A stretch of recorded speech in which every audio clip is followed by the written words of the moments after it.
I'm sorry, I was talking. Now I don't know I'm muted.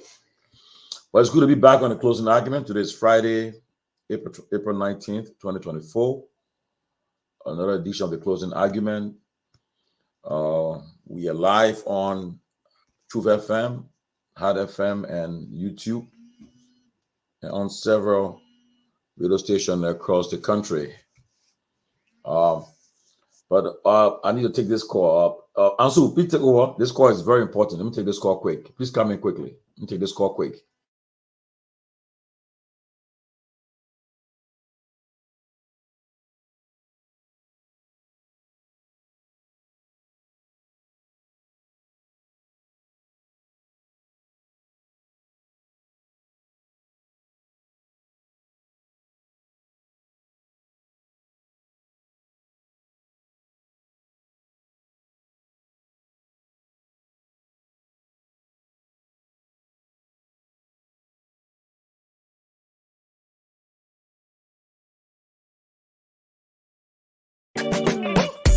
Your family members abroad need to send you money?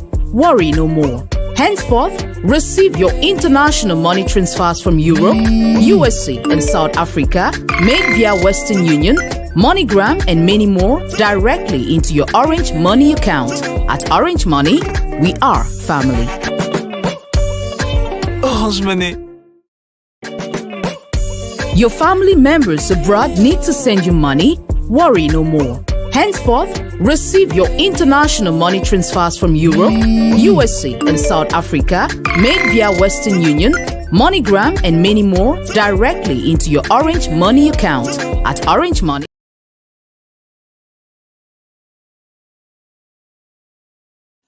Sorry, I had to take a call, but it's good, as I said, it's good to be back on the closing argument for today. Is Friday, April 19th, 2024. We are live on Truth FM, Hard FM, on the radio in Liberia, and also on YouTube, and being broadcast or simulcast across the country on several local stations. So we are live. So good to be back on this show. But it'll be an interesting show tonight. We have lots of things to talk about.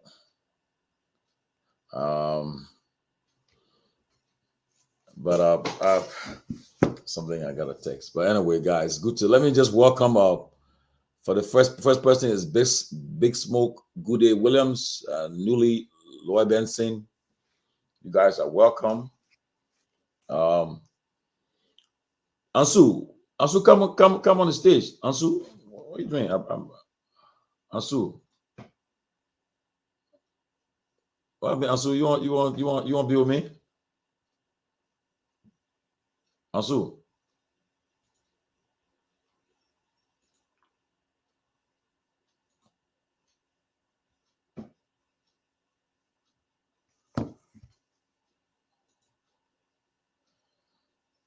But anyway, okay.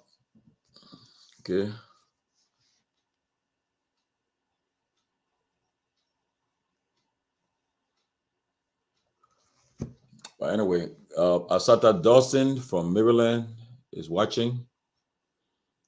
As again, I said, Big Smoke Goody Williams, newly Loy Benson. Guys, a lot of things happening in our country. Linda Swa, concerning the story about the EPS officers that were laid off. Also, the case involving the Lucas, the guy who attempted to kill his wife, and I think he was set free. I hope we could go dig deeper into it today to talk about it a little bit. Michael Kwame Asibu, watching from Minnesota. Helena Flomo, yeah, the great Helena Flomo. Yes, hope we can talk about it more today. It's important. Also, the issue of this CTN at the port and the story behind it. We'll get into it too, and also the was a recent appointment that was made by the president, and for I think someone appointed as special envoy. That person have come on criticism because his phone of the president is involved in a lot of dubious stuff and is he having problem. So want to talk about it too. Welcome, closing argument from Des Moines, Iowa, Nora Hooks. Also, James Koyate Jr. From Dupero Hamafi, Mustafa Kenne. Mustafa Kenne says he's always behind the scene. Look at it in the commentator. That's good.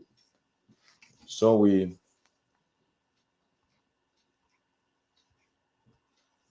as I said, I hope the other guys can come so we can discuss this thing, get it going. And Bamba Norman, J. Saki Kone from Atlantic City, New Jersey. Well, welcome all of you guys. Helena Flomo still to speak about the guy that died in the police cell. Helena, can I bring you also? You can talk about it more too. Can you come on? Can I send the link so you can come talk about it a little bit, please? Helena Flomo, can you come and at least bring us up to speed with it? I'll be happy for you to come and help us talk about it.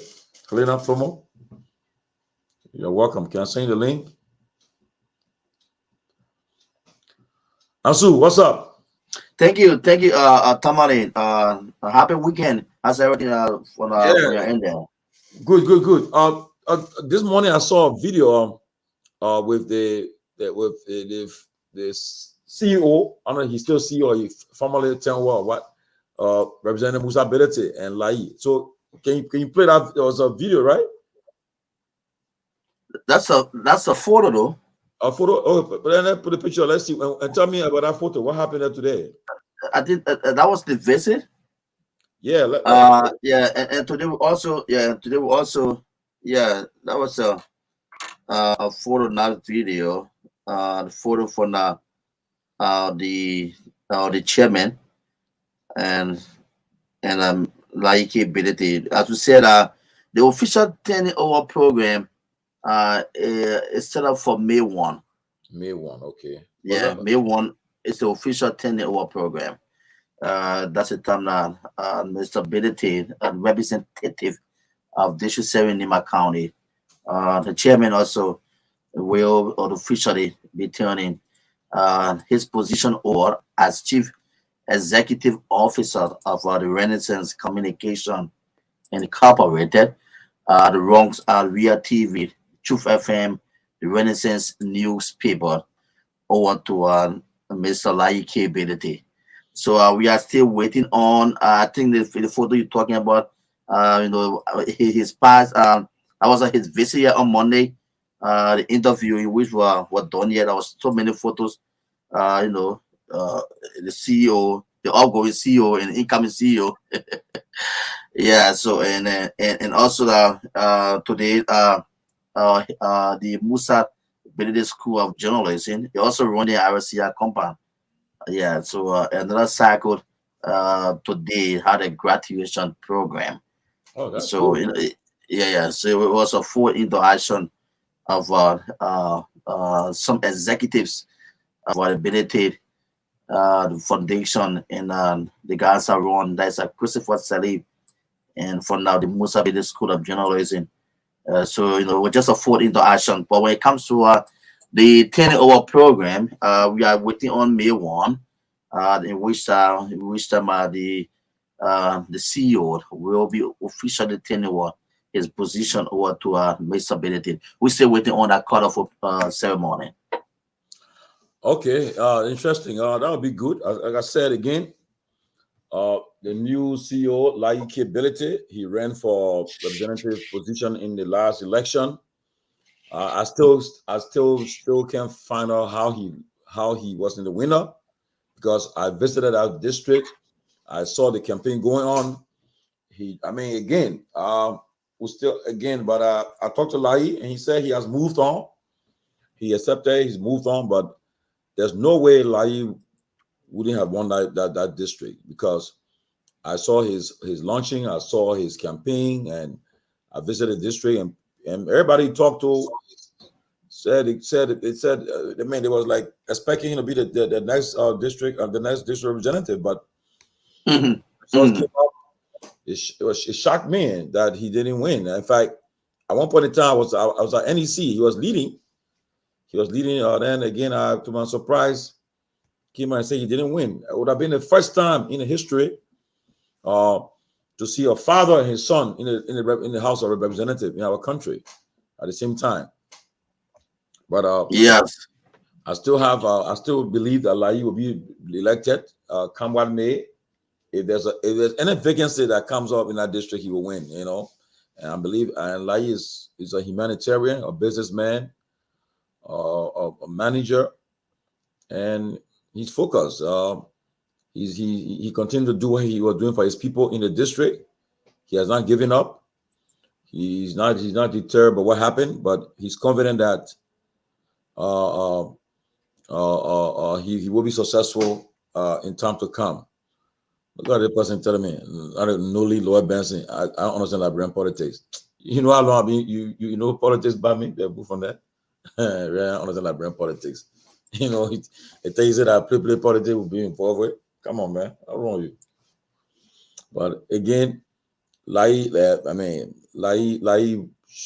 was confident that he was going to win, but things happened. I don't know what happened. We still got to find out. Even the over election Liberia, presidential election Liberia, we're still trying to fathom how come the election ended the way it ended. For instance, all through the campaign, you didn't hear about any guy called Appleton.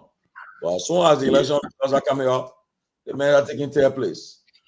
Tell me now, the man ain't spend no money, he ain't campaign nowhere. I ain't see that guy on no talk show. But when election results are coming out, they start calling the man in their place.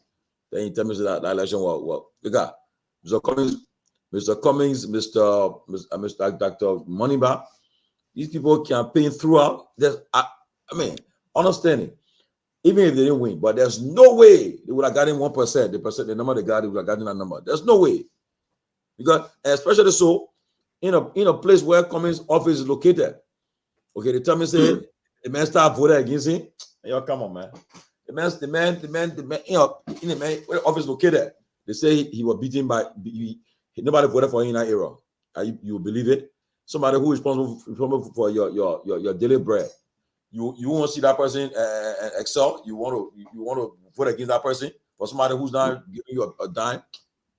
You'll talk that result to the people in Mars. But but one day I'm sure we'll find out. We'll get it. We'll find out what happened in the 2023 election. We'll find out. It's history. We'll move on, but we'll find out exactly what happened. The other day, Prince Johnson said, if they play with him, you will tell what happened. It will happen in the election. It will come out small. Hey, you'll play with me. I will tell you what happened in the election. It will come out small. So one day we'll hear the whole story. But again, let me just welcome most of our viewers while waiting for the other guys quickly. Okay, Big Smoke, Goody Williams, Newly, Lloyd Benson, the person who said no politics more than me. Good for you. Asada O. Dawson from Maryland, Linda Swar, Marco Kwame Asebu from Minnesota, Helena Flomo, the great Helena Flomo, Nora Hawks from Des Moines, Iowa, James A. Kuyate Jr., later, Emmanuel Nwaya say this. He's saying it, but Emmanuel, what happened, man? If you can't believe it, man, Newly, I beg you, yeah. We got Helena Flomo, Nora Hawks, James Koyate from Duporo Hamafi, Mustafa Kenan.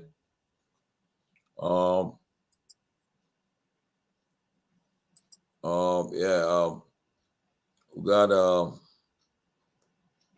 Helena say it's true. Helena, Unity Party know how to play politics. They play their politics and they won. That's true, though. I agree with you. Otelo Swa, Philip Caddy from UK. Nora get a politician now. They get a nurse turned politician. When she finish her nursing career, maybe she'll end up becoming a politician. Nora Hawks. Alice York, Abraham Conner, oh, my man from New Jersey, the great Abraham Conner. Rancy Bear from Bon Mines. Wow, damn it. Rancy Bear, my uncle, used to be the magistrate for Bon Mines, Judge Moses Var. Titus Massaquoi from Philadelphia. KP Country Fresh from Canada. Joy M. Cooper Burnett from Massachusetts. Daxie Dukley. Breakable Power. Another guy who would give me a hard time. I want to hear that. Oliver Sakor. Alio Kamara. Marvelin Talu from Iowa. I haven't visited before. I got to visit Iowa this year, by all means. I'll visit that state. Sophie Blamo. But Ansu, bring us up to speed, man. What's the trending news in Monrovia right now today? What are we hearing in Monrovia that you know? Just on the April 19th protest from PROSAC today. The U.S. students today they staged the protest in Central Monrovia, which really shut down the entire city. It was huge traffic today in Monrovia. Protest today in Monrovia? Yeah. Today it was PROSAC protest in Central Monrovia. And they went as far as the U.S. Embassy. Oh. Yeah. Well, you got in a video about the protest? So the team definitely checking on it. After the guys in, they're already on already. Trying to see basic there. They can get a video for it. So who is PROSAC?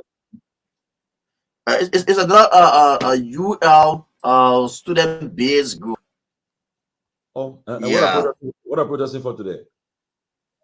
So many things from the boycott of that government, indeed, the issue of fire, the issue of this Jessica story, the issue of the motorcyclists, in which so there are a lot of things in which they took the street for. In that protest, it was scheduled set up for them 2 weeks ago, because I remember they even invited some representative to endorse the protest, and that was followed by representative from the District Number 9, when he was also part of Montserrat County District 9, Montserrat County District 10 Yaket, and other representatives attended the program to endorse the protest today, to put this government and to bring this government attention to so many national issues. So as you can see, it was how it went on today. Yeah, so I thought trying to see our best we can get a view up.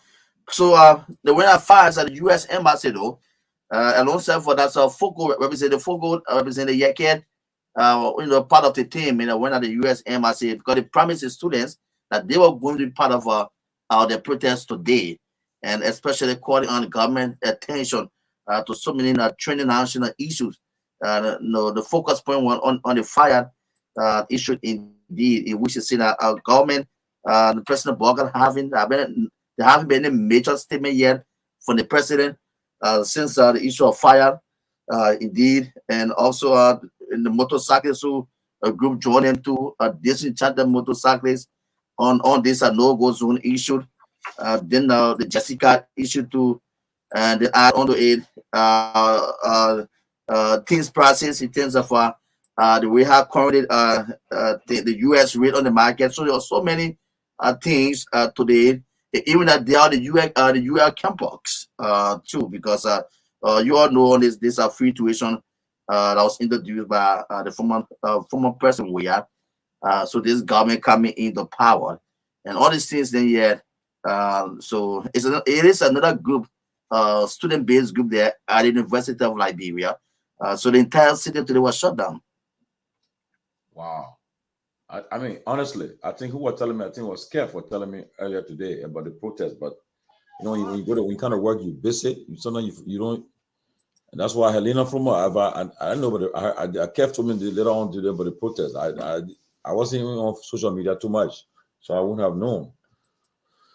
Wow. So, so what did they achieve from the protest today? Like, Nora's asking a good question. Well, what they accomplished from the protest today? What was the outcome of it? To go to the U.S. embassy. They were went and any part orders to follow. Today, the student community process of the University of Labrador.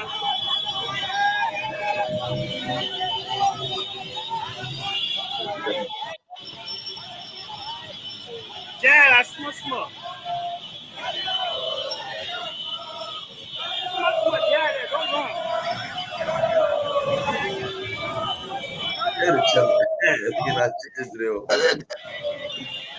This is the called by Google. Yeah, you're gonna go. As you can see, one case of motorcyclists are here. I'll see what you do.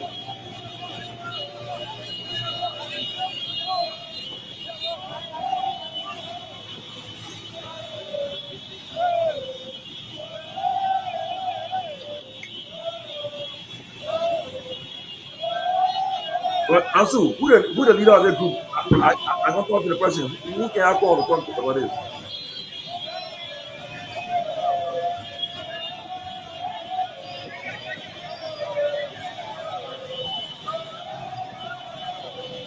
Oh.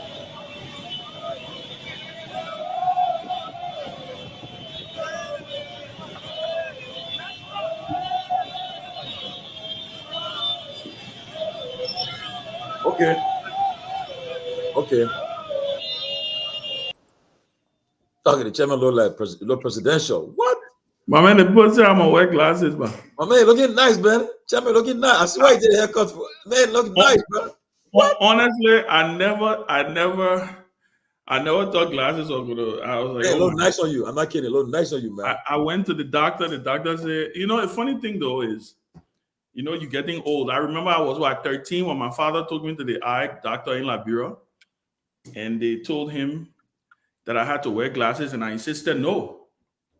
And so and I turned 40 now. I passed 40, so I think they say I'm short-sighted. So when I hold my phone close to my face, it's blurry. You remember I was explaining it to you? Yeah. So when I went there, they told me I got to wear glasses. I said, well, I remember it looked, what to do? It looked nice on you, man. I'm not kidding. It looked very nice. Yeah. I mean, I've been prescribed glasses, but I'm playing. I'm telling you, it will catch up with you. I wear it once in a while, but but I mean, that thing I see people do just for 24/7. Rachel, you lie. I'm getting old. All my kids wear glasses.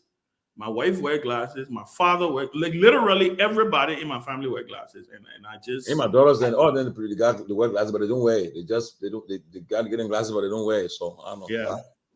Yeah. So I had to do it in style. Told me you know me.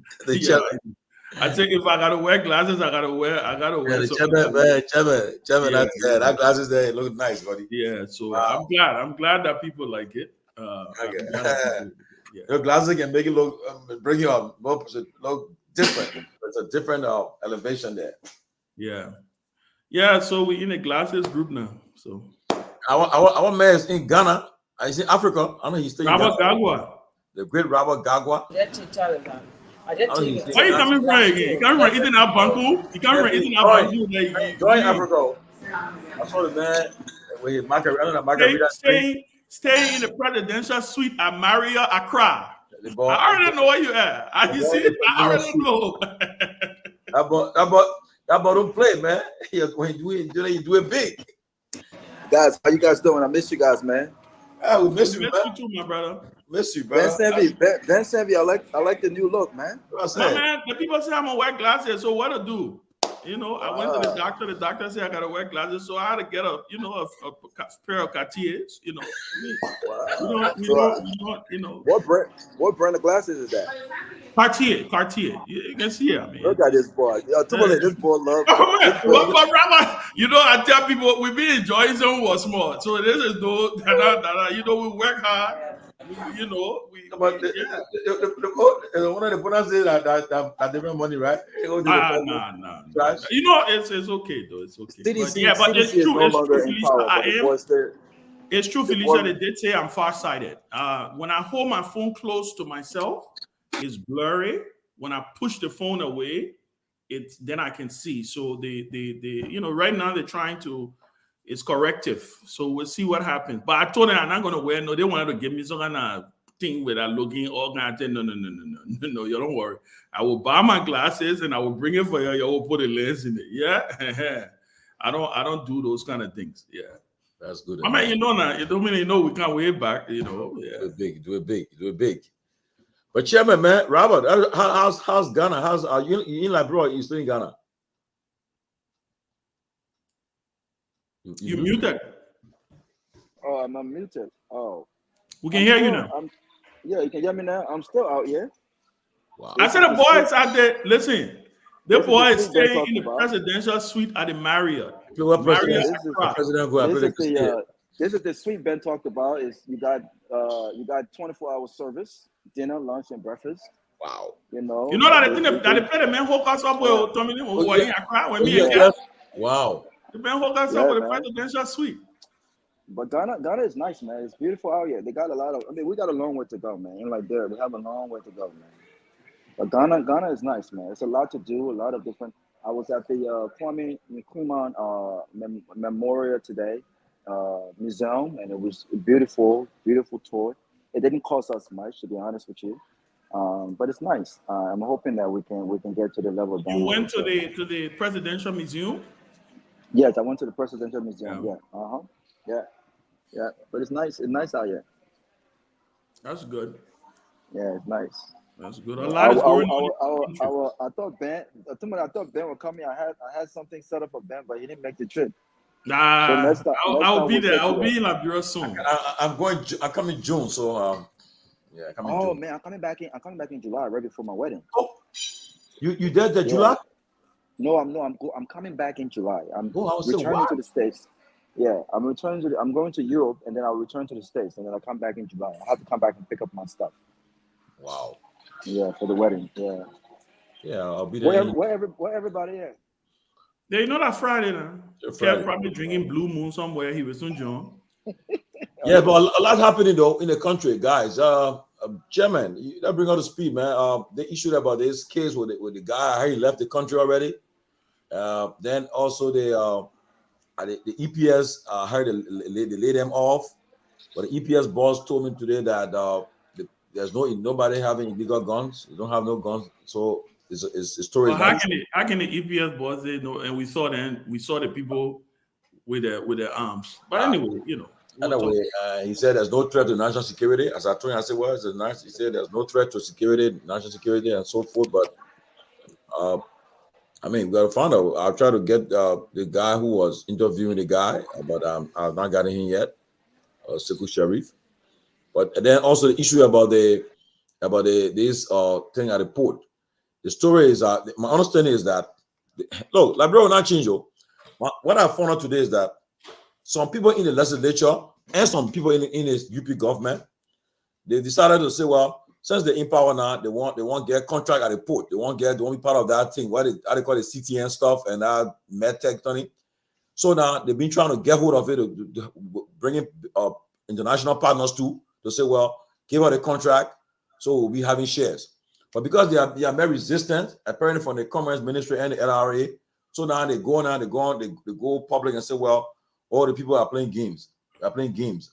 But then I think when the cabinet met for discussion here about these two institutions, and I think they were told to go and do a investigation. And from my understanding is that LRA and Ministry of Commerce recommending that CTN be taken away. They should it's not helping the country. I would say this, and the Unity Party camping heavily on the CTN thing. Yes, this thing. I think it's the only right thing to do is they need to check it out and see what happens. But I did have a long conversation today with the managing director of the port, and he gave me some insight on some of the things. I'm gonna speak to him again. Hopefully, he's planning to come on the show in the next couple of weeks. He said past the 90-day thing. He wants to come. There's a lot of information out there. And I encouraged him. I said, look, you're going to get the tough questions. It's not going to be one of those things where it's going to be a softball thing, right? The closing argument, we don't We don't do that. We don't control nobody. There's diverse views here. But he's from what I've been told, he said he's willing to come on. And I told him, I said, yeah, you should come on and get a chance to explain what's going on. Yeah. Yeah. So now, as I said, so because of that, these people been fronting for, they've been trying to get. I'll be right back. I need to take this call. Okay. So they've been trying to do business, to get shares, and some senators that you won't believe, but I'm waiting at the appropriate time. We'll call them out. So when the senators I was saying are on rescue mission, they say, well, this is our time. We can get contracts now, and those who bring in vessels, who bring in containers in the country, we'll get people that can get a contract and be part of it to make some money. So now, but because they met resistance, so now they go, so they're using their power now, calling for meeting, calling for hearing, as if to say they injure the Liberian people. But for instance, the CTN study is a joke. So I think that they recommend to the cabinet, when the cabinet convenes, I think they will be taking the CTN stuff away. And a lot of stuff happening, and the people that came, the people that think that you came to rescue it, most of them, they are come with the same old stuff to make money out of it. So, but I don't know, you guys are welcome, Professor Kennedy and Robert. You guys have any information on the whole thing about that tracking stuff at the port? What you guys know about it and concerning the CTN and MedTech? Yeah, I haven't heard anything major in regards to that, and so I won't speak to that for right now. But what I wanted to touch on a little bit was the case with Lucas and Jessica Lord, and where we find ourselves. It's so unfortunate that in the country where we're supposed to be protecting the lives and the interests of our citizens, and where the facts are as it relates to the law. Foreigners are, can walk into our courts, take advantage of the fact that they have money and influence judgments in their interest. And this is exactly what happened in the case of Jessica Lord. It broke my heart when I saw that young woman walk and spoke directly to the guy who almost killed her, and the tears that came down her eyes, and the fact that there seemed not to be a single person in that country who protected her, and what it is that she went through really broke my heart. So, it shows that we have a lot of work to do, Tomalin. But I know the other guys want to come in. I'll stop right now. Hopefully later on I can talk a little bit about my experience on the Buduburan camp yesterday. I visited. I spent some time, over 2-3 hours with Liberians out there, and boy, it was a touching moment. But I will let Dr. Professor Lara come in, and then we'll probably talk about that a little bit. Okay, Professor Kennedy, welcome. Yeah, thanks so much, Brother Tomalin. How you doing there, my man Ansu? Robert, looking good as always, bro. Thank you, sir. Thank you. Yeah, I like the fact that Robert kicked off the CTN thing. That's an ongoing issue. I think that needs to be resolved. I heard some of the other topics that was raised in terms of the protests and some other things, but the whole topic with Jessica, that's a situation where if we had a strong legal civil society organization, like we have the ACLU over here in the States. We have some very good, competent lawyers over there that could represent the family on a pro bono basis. Those are things that can even be raised to the level of even the FBI over here in the U.S., right? Because the FBI always have jurisdiction over American citizens, no matter where you find yourself. So if you were to commit a crime in another country, the FBI still has jurisdiction over you to have you investigated when you come back to the States. But that requires somebody taking the effort, somebody with a legal mind, taking the effort to raise that attention over to the FBI and say, look, this is something you need to take a look at, because just because this country has a weak judicial system that has been taken advantage of, your citizen needs to be held accountable for crimes committed in other countries. So I think it's an opportunity for Liberians, especially people with legal know-how that are here in the States, to maybe do something a little bit on a pro bono basis. You know, it will be difficult, rest assured, you know, because if you try to file some case on behalf of Jessica over here, she's not going to be here to testify. There's a whole lot of things, but I think the only recourse, I think the only opportunity is for the US FBI to take that case and look into it a little bit deeper. You know, see if there was some civil rights. Well, she doesn't fall under the US Civil Rights Act, but because he's a US citizen, that would be an opportunity to check that out as well. So, yeah, it's something that has to be looked at. Yeah, but I don't know. Like I said, when that case came about, when initially it happened, when the incident happened, we talk about it in Liberia, you know, we talk about something for a couple of days and then nothing happened and move on to it. It wasn't until I think 2 days ago when we heard that the guy was found not guilty and everybody got concerned again. But again, you asked the question, I mean, if those who are dissatisfied now about this, the way this how the case was handled, we're not hearing much people talking. Like you have the Female Lawyer Association, you have all these advocacy group and individuals that usually are in the forefront, you know. But I mean, again, the last time when there was some attack, I think when they attacked the first lady and attacked other people, everybody was outraged, which was, yes, I understand, something that was outraged. But then I was surprised now we found out that with what's happening since the case came about, we're not hearing nothing about it, and people are not making noise about it. So it's concerning. Then I think the guy left the country, right, Robert? Yep, he's left. He's back in the U.S. But look, let me say this: the problem is that a lot of times you can't create a society where we're dependent on the noise of organizations. Organizations are great, okay? Women advocacy groups are good, but a strong advocacy group does not supersede or will not make up for a weak justice system.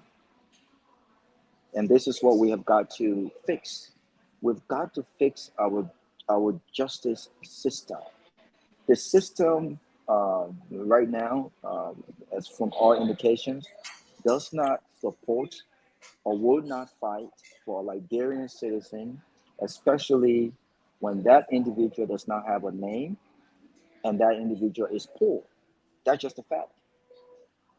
So that means people who are not from Liberia can come into our country, violate our laws, take advantage of our women, insult and abuse our women, and they can get away with it. And this is exactly what happened. Every evidence so far in this case, Tomalin, pointed to the fact that this person, should have been found guilty for attempted murder. And in addition to that, the statements that were given to the police, I'm not sure was admissible in court, were very clear. He misrepresented himself on 2 occasions. So, I'm baffled as to how this case was handled, and how did they actually reach to this judgment that he was found not guilty. Beyond that, he was also able to determine whether or not this case would have been prosecuted with a jury or a judge. Tomalin, can you believe that this man made a determination that he did not want a jury trial? Really? Yes.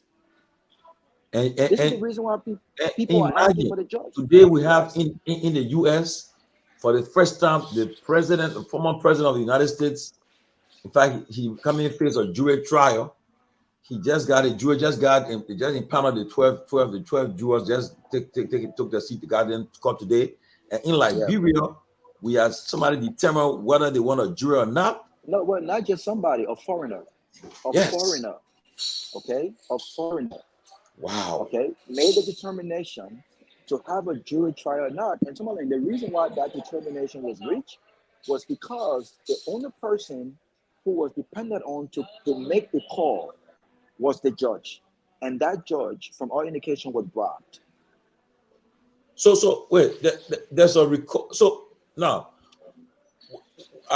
what people holding I see people blaming George Nelson Cheney, right? They're blaming him. What role he Yes, played? Why are they blaming him?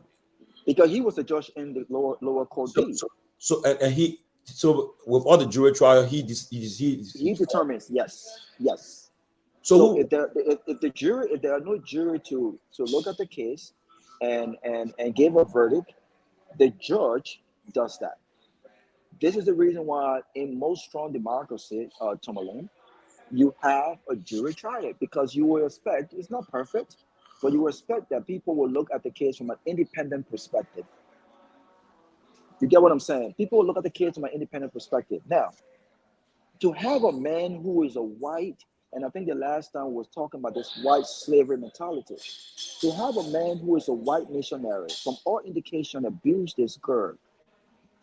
This girl got pregnant because, and the reason why we went to court was because he did not want his wife in the United States to find out that he had got a young Liberian girl pregnant.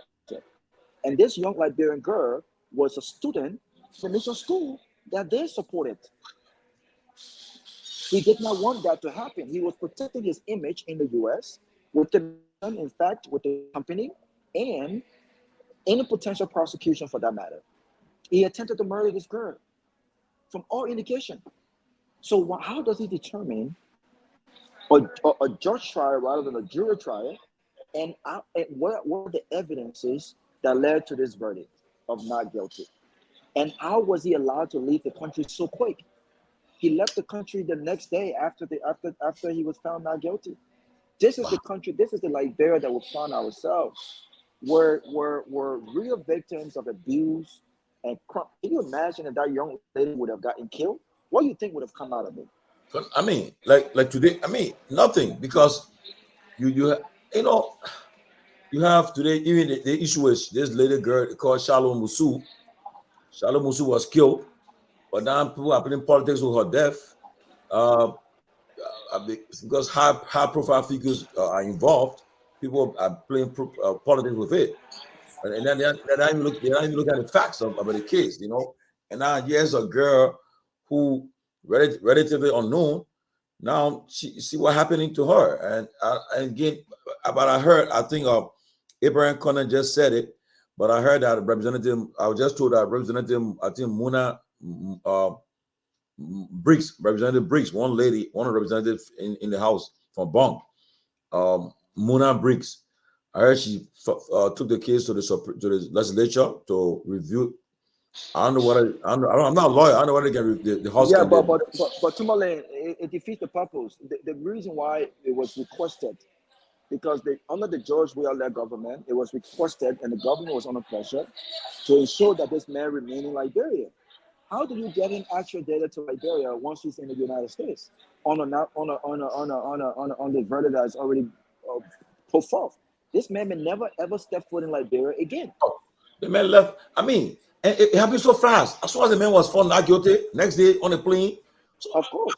And the people they have the audacity to with both face. So I don't care. We'll do it. They'll do it quickly. I mean, and they'll do these things and let it get away. And they say people make noise. After a few days, it will subside and everything will come back to normality. Yeah, my man Briggs Mensa. Thank you. Just in time. Yeah, my man Briggs Mensa. She the one who filed the case with it. So but again, like you said, it serves no purpose because the guy is gone. So even if the judge, if the judge is penalized, is impeached and removed, I mean that's all. But justice wasn't served though. No, it wasn't. And by the way, this judge just got appointed by. He just got promoted. He hasn't been a judge for more than a year. He just recently got promoted. And from all indications, he's a guy that he's a native judge, by the way. If you look at the facts in this case, this man, he lied so many times. But this is what we do. We allow white people, we allow foreigners to go to Liberia and do what the heck they want to do. We got to fix that. And until we fix that, the people, the Liberian citizens will continue to suffer. Let me just touch on that before I go. Look at what's happening in Butuburan Camp right now. And I'm sure Dr. Peabody went over this. What's happening in Butuburan Camp right now, Tomalin, if you would not understand the severity of what's happening in Butuburan Camp right now until you were to actually go out there. That place looks like a war zone. Do you remember when families had to pack their bags because of the war and gather into villages and basically slept in open spaces and open rooms with their suitcases, their pots, their mattresses in the same area to sleep? They had to cook together and eat together. This is what's happening in the camp right now. I went into that place yesterday and I could not believe my eyes. And thank God that the Peabody is back here. The suffering those Liberians are going through on Butuburan Camp right now. Even my dog cannot stay on that camp for a single day. Do you also know that there are people, the bathrooms, the churches? I went to to one of the Baptist church where I think it was supposed to be center one, because right now they've consolidated all of the folks who were on the camp to 12 different centers. So there are 12 different centers right now. Butuburan, where you have Butuburan School, I think it's supposed to be center 1 or center 2. Center 5 is where you have the Philadelphia church. And I think a lot of you guys might know the Philadelphia church. These people are about 50, 60 Liberians from different parts of the camp, area A, area U, area C, who have gathered in those areas to sleep. Some of them are sleeping on the bare floor. There are limited bathrooms. They're no to limited bathroom. For instance, the folks in Center 5, where I met the chairman of the camp, he was on Dr. Peabody's show the other day. They have to pay, each of them have to pay $1 a day to take a shower. And if you don't have $1 per day, the men were telling me that sometimes, Robert, we don't get to take showers for 2-3 days because $1 a day, $1 CD a day right now is almost like $100 US because we can't afford that. So the women have to take baths. Sometimes we sleep in the dark. We don't go to bed until 12 o'clock because we have to cool ourselves down to go into these churches. People are sick and they're still sleeping together with the other folks. And they have up to the zinc. Zincs are basically rooted apart. And the purpose of my trip over there was I took some food stuff, but I wanted to understand how could we help extensively. I saw what Dr. Peabody was doing. These are all temporary, short-term things, but I wanted to understand what are some of your challenges that we can come together. I've got a lot of good friends that are listening to you guys right now, and a lot of people have reached out to me, Robert, I will help. But here's the thing. They have up to May 30th to be out of there. So my thing is, one of the issues they talk about bathroom. We can easily fix a bathroom out there, but what is the essence of fixing a bathroom that may only last for 1 month when you guys have to be out of there come May 30th? You guys think you got homes that are leaking. So my question is, so are they, because they say they're giving them time, this may tell to leave. So are they saying they're coming back home? They want to come back home or not? The biggest question I ask is, I don't want to ask a question about, do you want to go back home? The answer to do you want to go back home is yes, always. The real question that we have not asked ourselves is that what are the major challenges when it comes to your fear of returning back home? And here is the fact. Some of these guys have been in Ghana for over 30 years. Some of them were born in Ghana. They know nothing in Liberia. They have no homes in Liberia. Some of them have no families in Liberia. So the question is, if I must go back home, if you give me $300 to go back home right now, it costs about $250. How do I get started in Liberia? It's like you're taking me from prison, right? Or you're taking me from the street and you are dashing me into another street. How does that solve the problem? And so we have to do something about, yes, they have to go back home, but can we as a government, look, the Ghanaian government, the Ivorian government was able to designate a place for Liberians to stay for many years. Liberians were able to build like little homes. People at some point lived comfortable lives on that camp. I know that for a fact. We have free lands in our country. What would it take for us to break down some of these free lands, invest $1.2 million? The government can afford that, and build some of these homes, 2-bedroom, 3-bedroom, and said those that are coming back home, we will start you with $500. We will start you with an apartment for you and your family for 6 to 1 year, 6 months to 1 year. And within this period, it is your responsibility now to get on your feet and get started. And I asked these guys, if the government came up with this idea, would you be willing to go back home? He said, Robert, I'll go home right now. The chairman, the people said, we'll go home right now. But the babies are already homeless right now. You take them come May 30th, you send them back to Liberia. What are they returning to Liberia with? What is in Liberia for folks to look forward to? You have an unemployment rate that is completely unprecedented right now. And you take all these folks, you send them back home, you're just going to throw them back in the streets. You have Zoka problems right now. So the government have gone, the people said the representative came to the count. The government representative came to the count. They said that they have places in Grangita County. They have places in Monrovia. They asked them, how much are you guys going to give us to get started? The people said, we cannot tell you how much they will give you to get started. So what if they went back home right now and the government put $10 in each of their hands? What can $10 do for a person who has been away for over 30 years, 25 years, no home to stay, nothing to do, and we give them $10? What can it do with that? But Going back home is not a problem. The problem is, what plan do we have to reintegrate these guys back into society and get them started when they go back home? Robert, I listened to, I think they had I know the Minister of Foreign Affairs, the LRC boss, and they are all they are aware of what's happening. But again, even in the national budget as president before the legislature, there's nothing allocated for such a situation. Now, my fear is that I don't know. My fear for these people's future is that, except some miracle or some humanitarian group will come together for them, because if they depend on the Liberian government, I think honestly, because people have been making these calls for them on the government to intervene to get these people out, and they're just saying they're aware of it, they're working towards it, but we haven't heard nothing much about it. So now, what will happen if the government will tell you they cannot afford it, they can't do it? What become of these people, our people?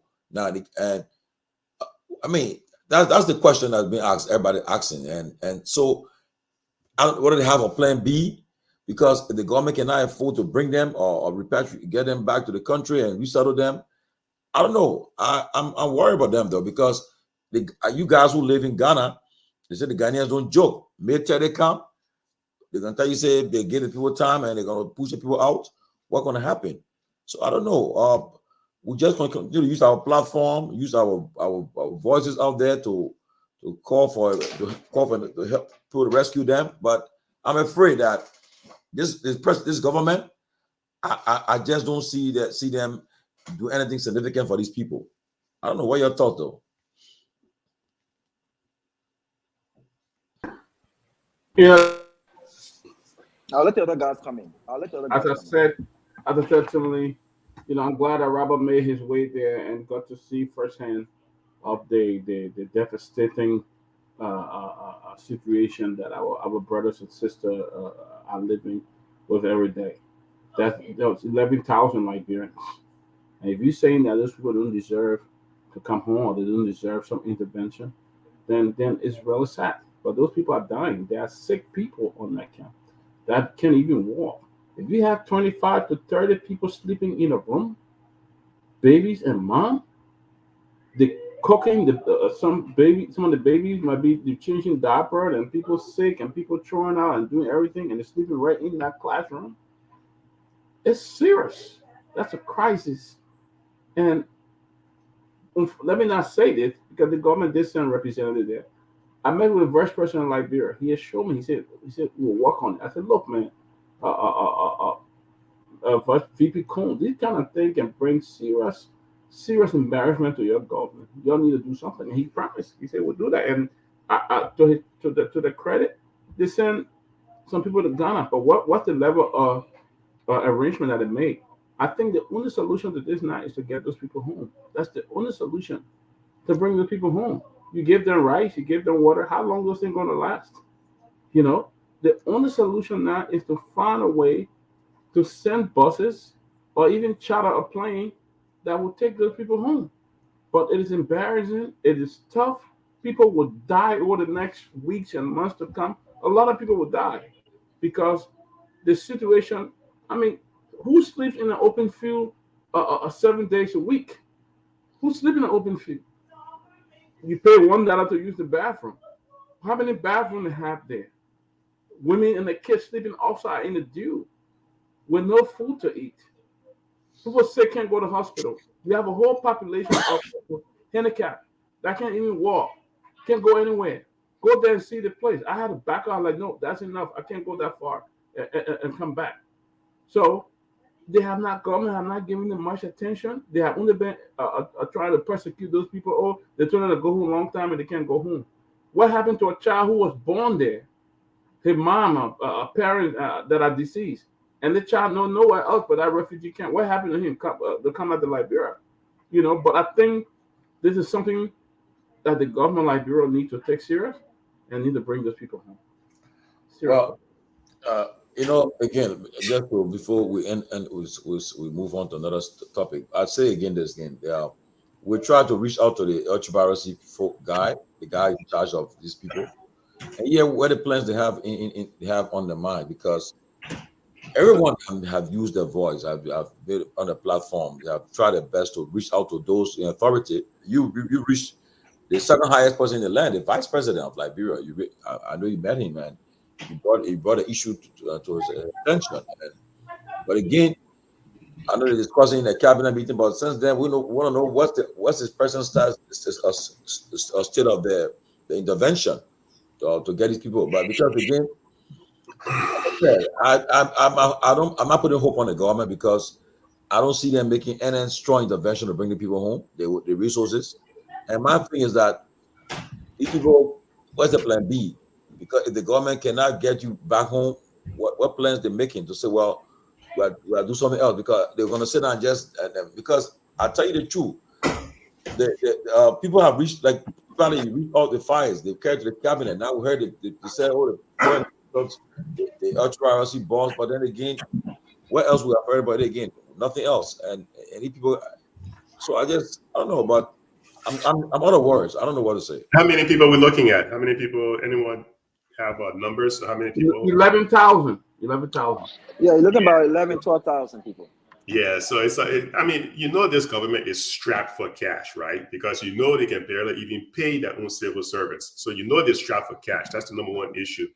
In situations where you have even the deferred enforcement that you see here in the States, rather than deport people or send people back to Liberia, the American government come to realize that Liberia is not in the position to absorb these people from the U.S. So they kind of defer sending them back home. The situation in Ghana has been going on for a number of years. So this is where the government can say, look, we need a strategic plan. Well, we need a tactical plan, because strategic plan is like long-term. You need something to solve the issues right now. So you have to start contacting people like the United Nations Commission on Human Rights, not human rights. There's a commission that deals with the kind of crisis with the United Nations. But you can't allow your citizens, this is what governments are for, right? You can't allow your citizens then to be in that kind of situation for an extended period of time, because it's a reflection on you as a government. So the government has to really, really sit down and put together a short-term, you know, and because time is of the essence, they have to have like a 30-day plan right now. Get into some kind of negotiations with the Ghanaian government, maybe even extend the time frame to maybe about 6 months or so, while they try to get some help from the United Nations and other international partners to set up a camp or something in Liberia, because Liberia cannot easily absorb them, because you see the housing situations in Liberia, you see the job situations. You're looking at the young people, they're protesting because they're saying no-go, the no-go zone, right? If you're going to have a no-go zone like that, what's going to happen? You're going to put a lot of young people out of work. So the government, the country cannot absorb that many people right now, but the government cannot sit by and not do anything. You know, that kind of complacency, you cannot do anything. So something has to be done. And I think the government, that's what governments are for. That's why they collect taxes. That's why they collect all these revenue, to be able to do some of these things and to help the people when the people are in need. But I think it's such a complex situation. But they still need to take some action on it, So I don't know if there's anything that the diaspora or the Liberians around the world can do. But we seldom come together to get things done.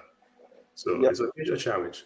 Tomalin, before I go, let me just say, I brought that up just to reiterate and emphasize on the Jessica Lord point that we're making, right? At what point are we Liberians prior to say we have representation in the form of our government? At what point?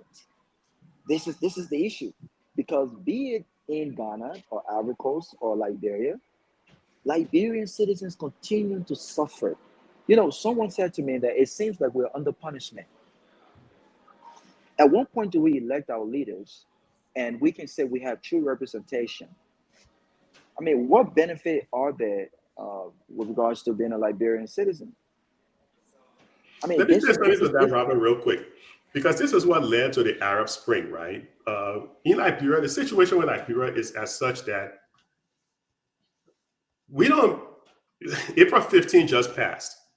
Over here in the US, everybody get involved in paying taxes at some point in time, or you end up going to jail, right? So death, taxes, murder, not paying your taxes, there's no statute of limitations on that. Because in Liberia, we rely so heavily, the government relies on this revenue from natural resources.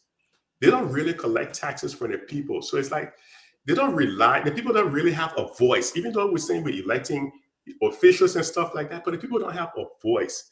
And it was the same reason people not having a voice in a lot of those Arab countries, because they were using the oil revenues. That's why you had that Arab Spring, and people got fed up with it and said, look, we need to have a voice. So to your point, at what stage do we have a voice when we elect these officials? People just simply have to come together and say, look, whether you're getting revenue from natural resources or you're getting revenue from our taxes, it is still ours. And the only way they can make that heard is through protest. Because other than that, the government is not going to listen to you. You have what I think Robert mentioned at one time, over 90-something% of the revenue goes to recurrent expenditures. That's sad. People get into the government to pay salaries. That's sad. So your point is well taken. At what stage do we say enough is enough? This has to be a government for the people, by the people. Exactly. So, I mean, I'm glad you raised this topic, Robert. Yeah, and so that's the point that we're making. Apart from that, the people have got to also start making decisions of their own, because protest is always good, but the best protest from our perspective is one at the ballot box, right? That's how you hold leaders accountable. They say, look, I don't think you've served my interests, and so at this point, it's time for us to. One of the questions I was asked yesterday by one Oman there said to me, my son, I see regular Liberian come here and stop by. You guys leave the comfort of your homes and your lives in Accra and other places. You're not getting paid by us as Liberians, but you still find time and come and you see us. Why I said that our lawmakers, when was the last time a representative visited that camp? Had Dr. Peabody not come here to really raise issue about this, were we going to have a government representative over there? How tough are these negotiations with the Ghanaian government? Meanwhile, we have Ghanaians roaming the streets of Monrovia. They're allowed to do whatever they want to do in that country. They're allowed to own lands. They're allowed to build. They're doing whatever they want to do. But in this country, even if you're born in this country, if your father or your mother is not a Ghanaian, you don't have the similar rights as Ghanaians. In Liberia, it's quite different. So look, we have to look at our diplomacy strategy. We have to look at our foreign policy strategy. But as Liberians, we've got to stand up to say this enough is enough. What those families are going through in Ghana. Look, I cried yesterday when I got back in my car. It's devastating. It's so sad. The place smells. That even the dust. The environment these people are living in, it reminds me of wartime. It's like literally war zone. This is ridiculous. It's unacceptable. And we can't just sit back and allow this to happen. So part of what I'm going to be doing when I get to Liberia, we have to use our voices and our platforms to really drive this point home. The government cannot tell me they can afford $1 million or whatever the amount, break down some of those lands, build something like the Ghanaian government and other government did, and reintegrate these guys back home. You can't take someone from the street and just send them back home and say, go back home, figure your own business. You already have congestion when it comes to Zogos. Those guys don't have jobs. So you take 12,000 people back home. What are they going back home to? This is the biggest question these guys are asking themselves. And so someone said to me, Robert, I'd rather sleep in a heat here. I'd rather sleep in the streets, basically, than to go back home and sleep out there in the streets. They're going home to nothing. Some of these guys have no families back home. So how do they go back home? You get them $250. What are they going back home to? So we want to encourage the government with this idea. We have a lot of land. And let me say one thing, Robert, real quick before Grace comes in. And you're right, they would be like strangers in their own homeland, right? Because if you send them back home, they have never lived there. You know, like you said before, no, some of them not even born there. But you mentioned something earlier in terms of making change at the ballot box. So here's the issue. We've done this before. And I think Ben Sanvee, Tomalin, Doc, and Grace will even attest to that. We've had a complete changeover at some point in time of the representatives. We've had this complete changeover. And a new group that came in, they ended up doing the exact same thing the previous group did. So there's something inherently wrong. I don't know whether it's voters' education or I think it's just societal, right? I just think it's the society. No matter who you put in there, they end up, without coming to change the system end up changing them and they become part of that whole group. But to your point, definitely this is something that the government is meant to do and they should be doing. Sorry to take up your time, but let me swing it back to you, Tomalin, so we can recognize this.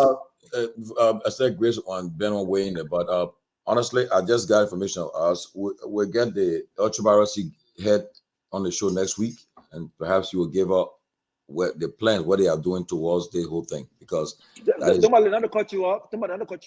The plan was communicated to the people when they got there. The people said they will take buses and they will take them back home. This is it. They said they have centers back home. They got centers in Grangia, in various counties and in Liberia. And they asked them, how do we get started even if we have these centers? How much are you going to give us? They said, we cannot tell you how much they will give us. So the concern right now is, even if they have centers for them, what if they just give them $5? This is the government plan. That's it. Well, we'll see what happens, but we'll continue to be advocates for these people. We'll continue to use our platform, our voices to raise the issue up and so forth. Hopefully, somebody will hear them, hear the cry. And we still have UN office in Liberia, and maybe they all get involved. We know, but I'm sure once the people get on the ground, one thing I know in Liberia, if you see a group of Liberians on the ground in Liberia and you see them living in an unacceptable condition, even I tell you the truth, you'll be compelled to act. You'll be forced to move and say, well, it's just not good to see the people living in the street like this. So I'm sure. So my thing is that let them have a plan B and see how they can get on the ground home. And because you guys who live in Ghana, you said the Ghanaian treat people different. I haven't lived there before, so I just pray that we'll find out next week what the government plan and what are they doing presently. But Ben and don't weigh in, we can just Chris was here before. Yeah.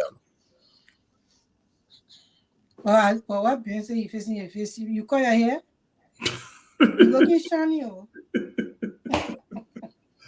All of the glasses you got on, Ben. Thank you, Grace. The people say I'm a wear glasses. Thank you. I know your work will happen when you get money. You look too shiny. Thank you. The people say I'm a wear glasses, so. Oh, okay. You know now I gotta mess with my brother then, so. Yeah, but thanks for having me on. I've been cooking boys' children as something else. I made mac and cheese and chicken and fruit cake. My sons, I got only 2, they eat a lot. So anyway, I finished cooking now, so I'm here. But I would like to say hi to the audience and the people in Liberia, the children that they are workers that in Liberia in the studio, Ansu and the rest of the guys. I would like to say hi to you. Happy Friday, happy weekend. Concerning this whole refugee case, I was on with Dr. Peabody the other day, On Sunday, we did a whole show concerning this thing, and we're surprised that we're even asking Liberians to donate, and we never really raised any good bit amount of money. We know that we have to raise money here to keep us in studio as well. So we still appealing to if you can just give $20 or $10 or something, for the studio session for us to be heard in Liberia, and also to give a little bit of money to help the people in Ghana. It is not easy living in Ghana. Anybody who lives in Ghana will tell you. We lived in Ghana for years. My sister was one of the first people that entered the refugee camp in 1990. They landed there. And if she tell you her story, one day maybe I might probably bring her up to the Peabody show to tell her story, what they went through in Ghana. It's not easy. Ghanaians are not nice set of people.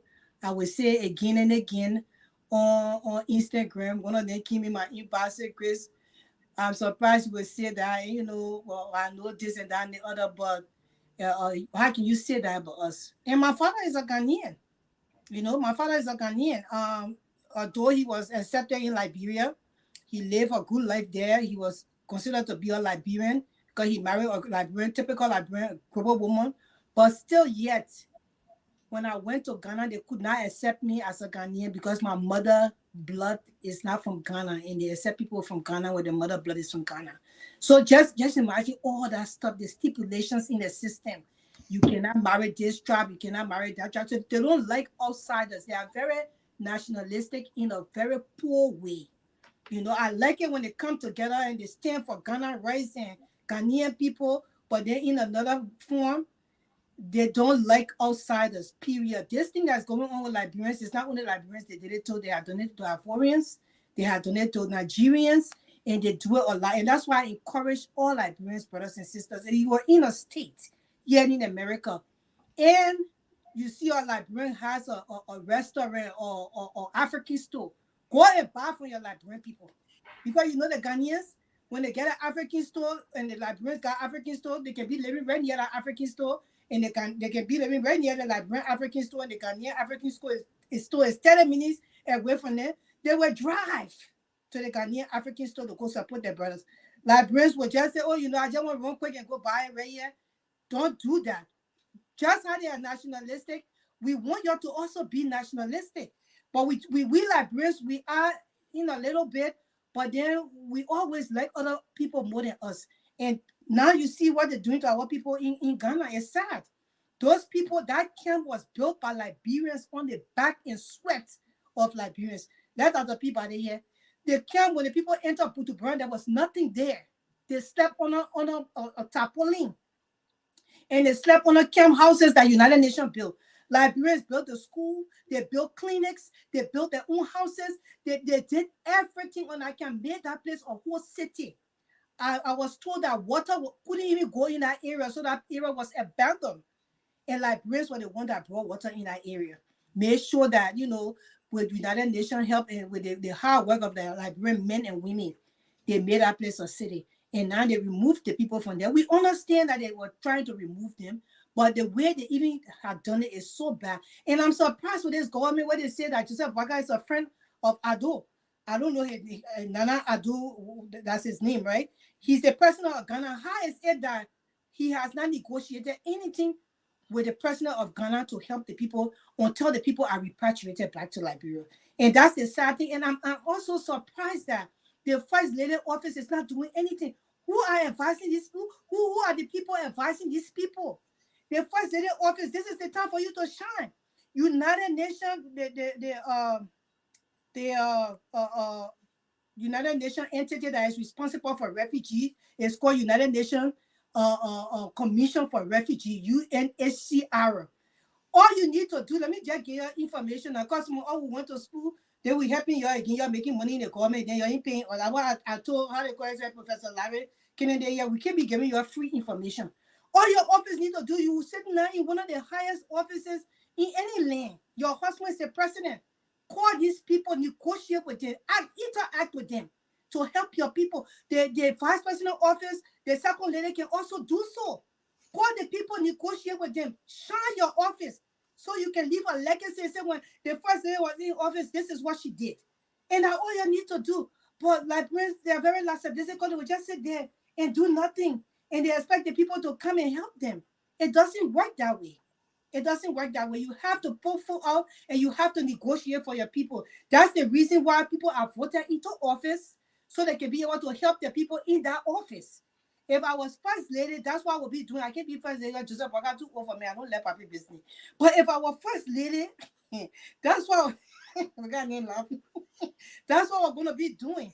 And quickly before I stop here, I was about to say something to Robert concerning, Lucas actually requesting that he wants a case to be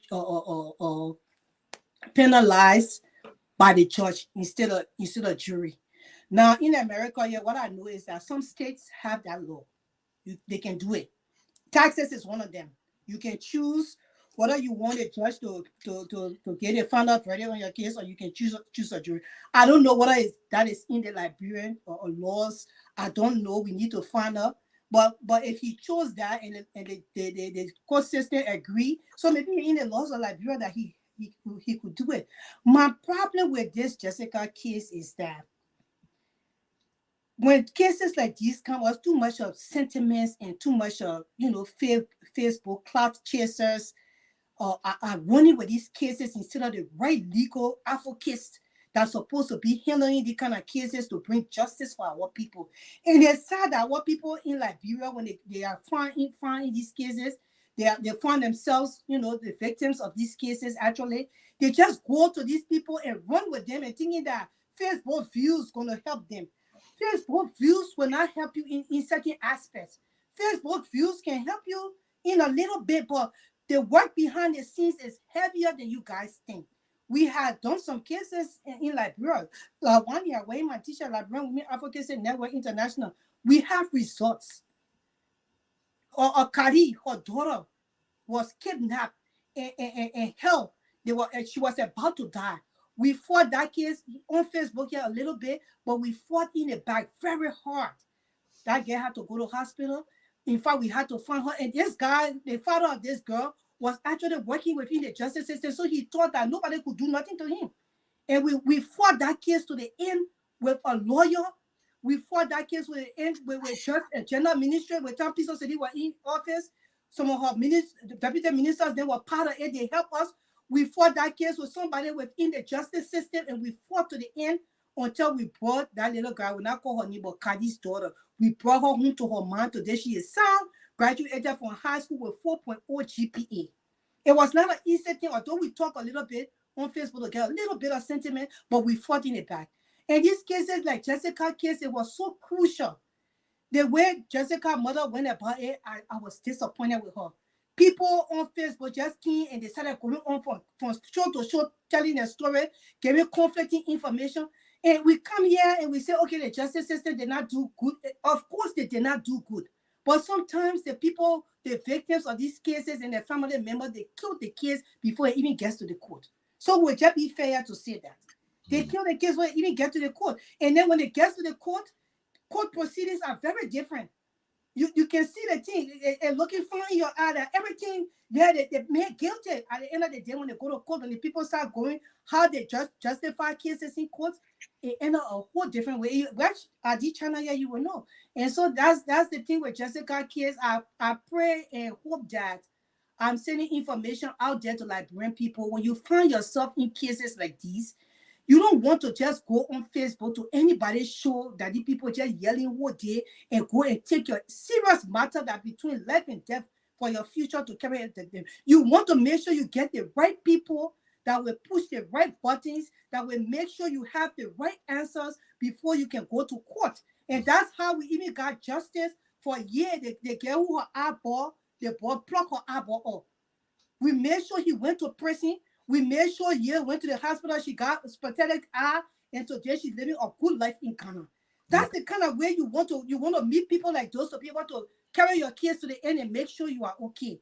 So the Jessica case, it will be a hard case to right now. The man is already free. What Professor Kennedy was saying today, I spoke to a lawyer. He myself communicated in the back end. And I don't know whether it's even possible what he says it's going to be hard. It will take real strong people to be able to push that case. And one more thing I want to say about but that man, how they call him, Richard Lucas. I did my investigation case on Richard Lucas with the missionary organizations here in the Americas, and you know, there was a death in his church, very peculiar death. Until today, the people wondering how that woman died. That number one, they don't know how the woman died in the church, and Lucas was a part of that church or serious member in that church. Mysteriously, that woman's death is still under investigation. 2, there was a case in Ghana on the same Richard Lucas were going on with late girls in Nigeria. He was in Nigeria at a certain point in time for a short while, and something happened there. The case is still there in Nigeria under investigation. So Jessica stood a chance with her case, but her lawyers even know all this information because they did not do the due diligence on her case. So sure. I mean, this is where we find ourselves. Thank you so much.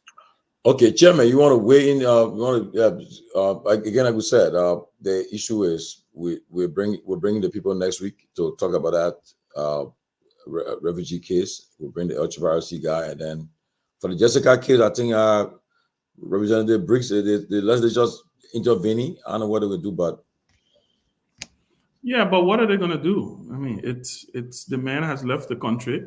Exactly. I mean, I don't know why. I don't know if there's anything that can be done. He's not going to get extradited back from the United States to come back to Liberia. That's never going to happen.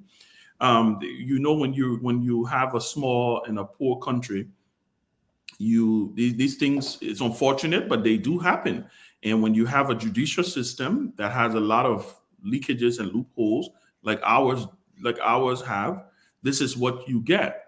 So it's a tragedy. I don't know. I did hear they say she gave conflicting testimony. It's a tragedy all around because something like that would never happen in any other country that I know of. I mean, I can't even. There are Americans who are in jail in other countries for committing crimes, and what they end up doing is they end up doing prisoner swap if it's that serious. But you know, we're so tied to the United States.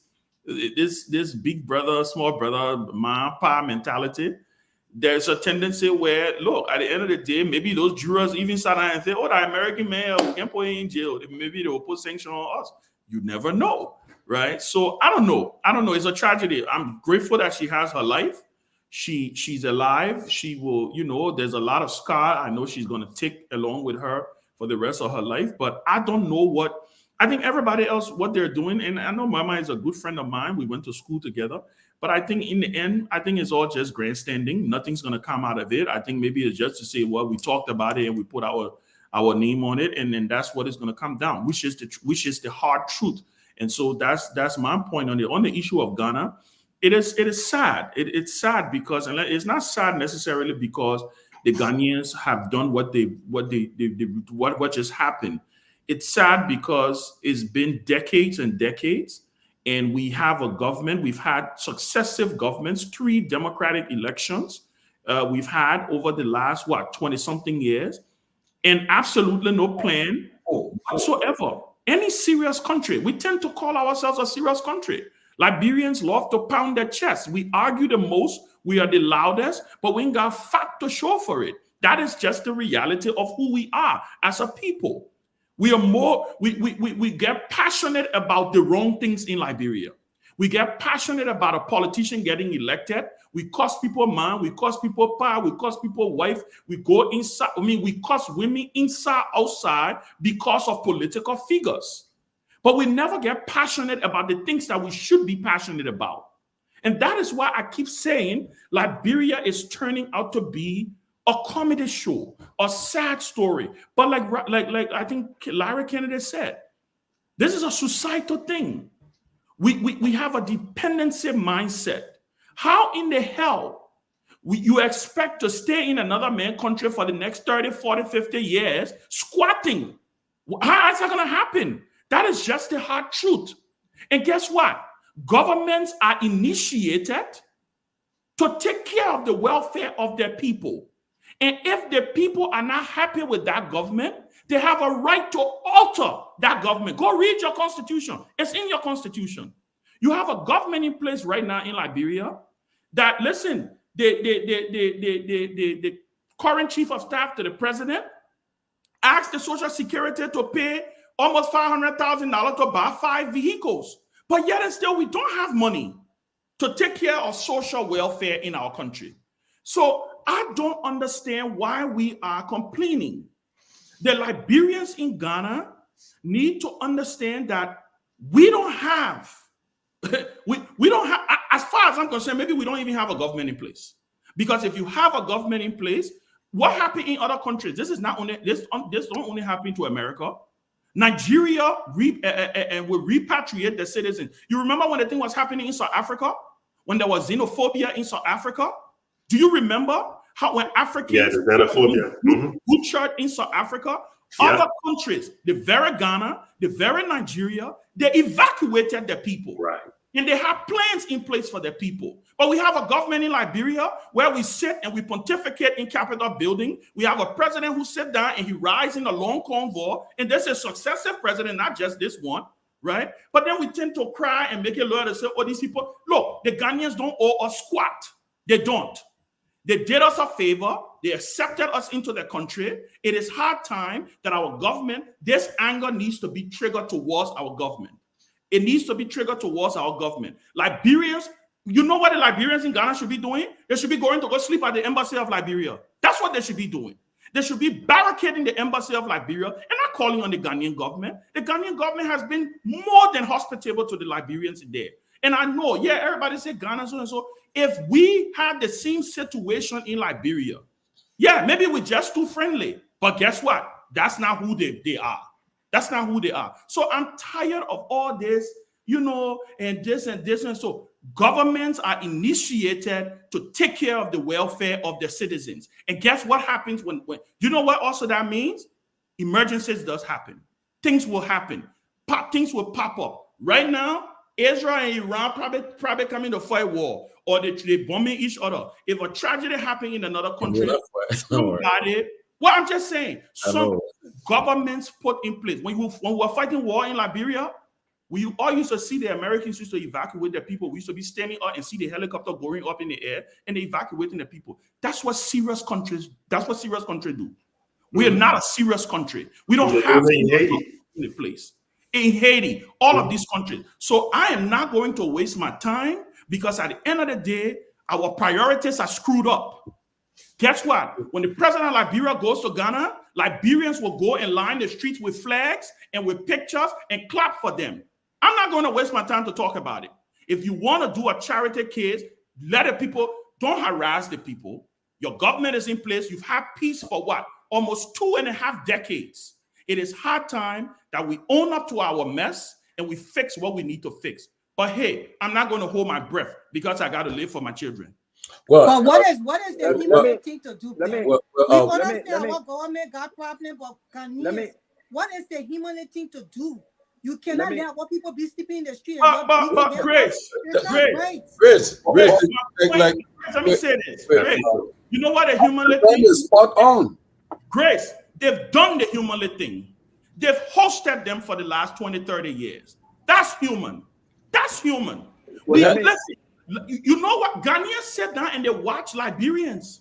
We've had three successive elections in Liberia. Ben, besides that, Ben, but at that time, we honored the United Nations, the UNHCR will cover that whole thing. But Tomalin, Ben, they had a whole layout how to transition from that stuff and so forth. But like you said, look, guys, let us not spend a whole day on this thing because we got other things to talk about. But Tomalin, my last point on this is I agree with you with the United Nations thing. But guess what? It is the same stupid thing we talk about in Liberia. Oh, they say the economy fell flat when Omeo left. You didn't know Omeo was going to leave one day? You did not know? You thought, what, you would just live on charity for the rest of your life? Other countries would spend their resources on you? The UN have things in place. Yeah. They will tell you, this is the timeline. Yeah, it has a timeline. Things that needs to be put in place. And instead of us clapping, when we got, like I said, our priorities are screwed up. That's the problem we have as a country. Look, Chairman, let me say this. The last thing I will say on this, right? Look, the people in Ghana right now, if they depend on the Liberian government, they're wasting their time because this government, I mean, like Ben said, the priorities are different. Right now, you saw today, the president went Ralphie to go see what happened in Ralphie, to go check Ralphie. From there, he went to the black community. I mean, the president, I think, do right now, just getting in the car in the morning, just driving around, just on this thing. They don't, the whole major thing, you always hear the president go in front of the microphone and talk about the issue in Ghana now. No, it's not a priority to this government right now. So these people got to understand that they trust me, they're on their own, because the Liberian government, they say they will allocate money for them. Like, and the United Nations, UNHCR, they had a whole transition program for getting rid of the refugees from the camp and so forth. And through that process, they made an announcement that, every time they will be closed. Ghana government get notice and all. And right now, honestly, is we put it a condition, but I can tell you for a fact they should have a plan B, because what can we do? How much money? I know Grace said we were trying to raise money on closing argument. How much money can we raise to take care of 11,000 people in Ghana? No, Ben. What we're doing is that it's supposed to come for the people in May, right? Can I ask the people supposed to be evacuated? So what Dr. Peabody and us were deciding on that? At least we can be helping the people with water. Oh no, I got no problem with that. From May until May. We don't need to help with water. There is Let me say something before I go. Ghana has enough clean water. I beg you. Let me say something before I go. You just say things that you don't know, Kedabu. You say things that you don't know. You just kind of playing. I think that. Let me just say something before I go, guys. I'm about to jump off. I'm sorry, but I think a lot of what Ben said, I agree to. Okay, but you know, I don't understand. What do we do? I mean, it's one thing to say, you know, your parents born you. But your parents just born you and they just dash you in the street. Whatever you do, whether you come home, you don't come home, that's up to you. And we talk about serious government. In this country, parents are held responsible by force to take on their responsibility, right? When are we as Liberians going to mandate the government, the people that we pay, the folks that make millions of dollars off of the backs of poor people? When are we going to once and for all demand what we deserve as a country? This is sickening. It's sickening. And let me send a message to those who are talking about Liberians ate money who was on the camp. They refuse to go back home.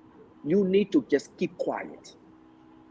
You need to keep quiet unless you are in those people's shoes. Let me tell you something, because I had the same mindset. The money that the United Nations give, in fact, the United Nations did not have any plan for Liberians to reintegrate once they return home. A lot of the folks who actually went back home on the backs of support of family members in the United States. They were responsible for the reintegration and resettlement in Liberia. And the decision to return was on the camp. A lot of these people that are questioning what are they returning to have no support whatsoever. Do you think that if these people have support, they will be sleeping in garbage? Do you think that? If I was in Ghana right now, do you think I would be on that camp, piled up in an old church building with nothing, no sanitation, nothing? So it's easier said than done when you are not in other people's shoes. And I will say this: maybe we can depend on the government for nothing. And so if we can't depend on the government for nothing, then why don't we sell the darn country and just split the money and let everybody just do what everybody wants to do? Because this is ridiculous. I, for one, cannot accept this thing about, look, that's what you have government for. You have government. Other countries, you've been mentioned very clearly, are seeking the interests of their citizens abroad. And I'm not going to blame the Ghanaian government yet. I'm not. Because the Ghanaian government did what the Ghanaian government was supposed to do. What are we doing as Liberians? What are we doing as Liberians? Are we seeking Liberians' interest before foreigners' interest? I mean, every corner you go. Justice Scott was prosecuted and was jailed for the crime she just committed, for the alleged crime she had committed, what the fact showed that she committed the crime. Do you think that if Lucas was a Liberian, a poor Liberian man, do you think that Lucas would have walked out free? Look at what happened to more than me. Do you know how that young man who did it Kathleen, do you know how much he was talked about by his own Liberian than the white girl who sat there collected millions of dollars in the name of those young girls that were supposed to be rescued? This is the mindset. We adore foreigners. We adore foreigners, and we're ready to kill our own brothers and our own sisters. I don't know for what reason. Other countries don't do that. Other countries don't do that. I agree. So we have to get our act together. You can't say people should just go back home. What are they returning to? At this point, these guys have no choice at this point. And just based off my interaction, a lot of them will have to go back home and roam the streets of Monrovia too, like the Zogos. They'll have no choice because they'd rather roam the streets of Monrovia than to roam a Buddha camp. It's a mess over there. But it's inhumane for us to allow our citizens to be treated, whether they're in Liberia or abroad, the way our people are treated. This is the reason why being a Liberian citizen means nothing to a lot of people. I agree with you. We need to do better. And I don't think Liberians should be persecuting their own Liberians in Ghana when they don't understand the situation they are going through. Okay, some of those people were not even giving any assistance to come home. So the only people that give money at a time to return home were those who were certified as refugee and they gave them documents. Thousands of others were there that were giving nothing to come home. So we should not be persecuting them, or they can come home, or that the Kerebu came out and said, oh, they got water in Ghana and stuff like that. Do you know what the people go through, Kerebu? And Kerebu, do you know that there are Ghanaians that are in the camp right now that live? The question, I think Ben raised the question too. The question is, so now it's one for me to talk about. What's the end game? Because if we are putting it on government, the government are prepared to do it. So what will happen? Then what do we do? So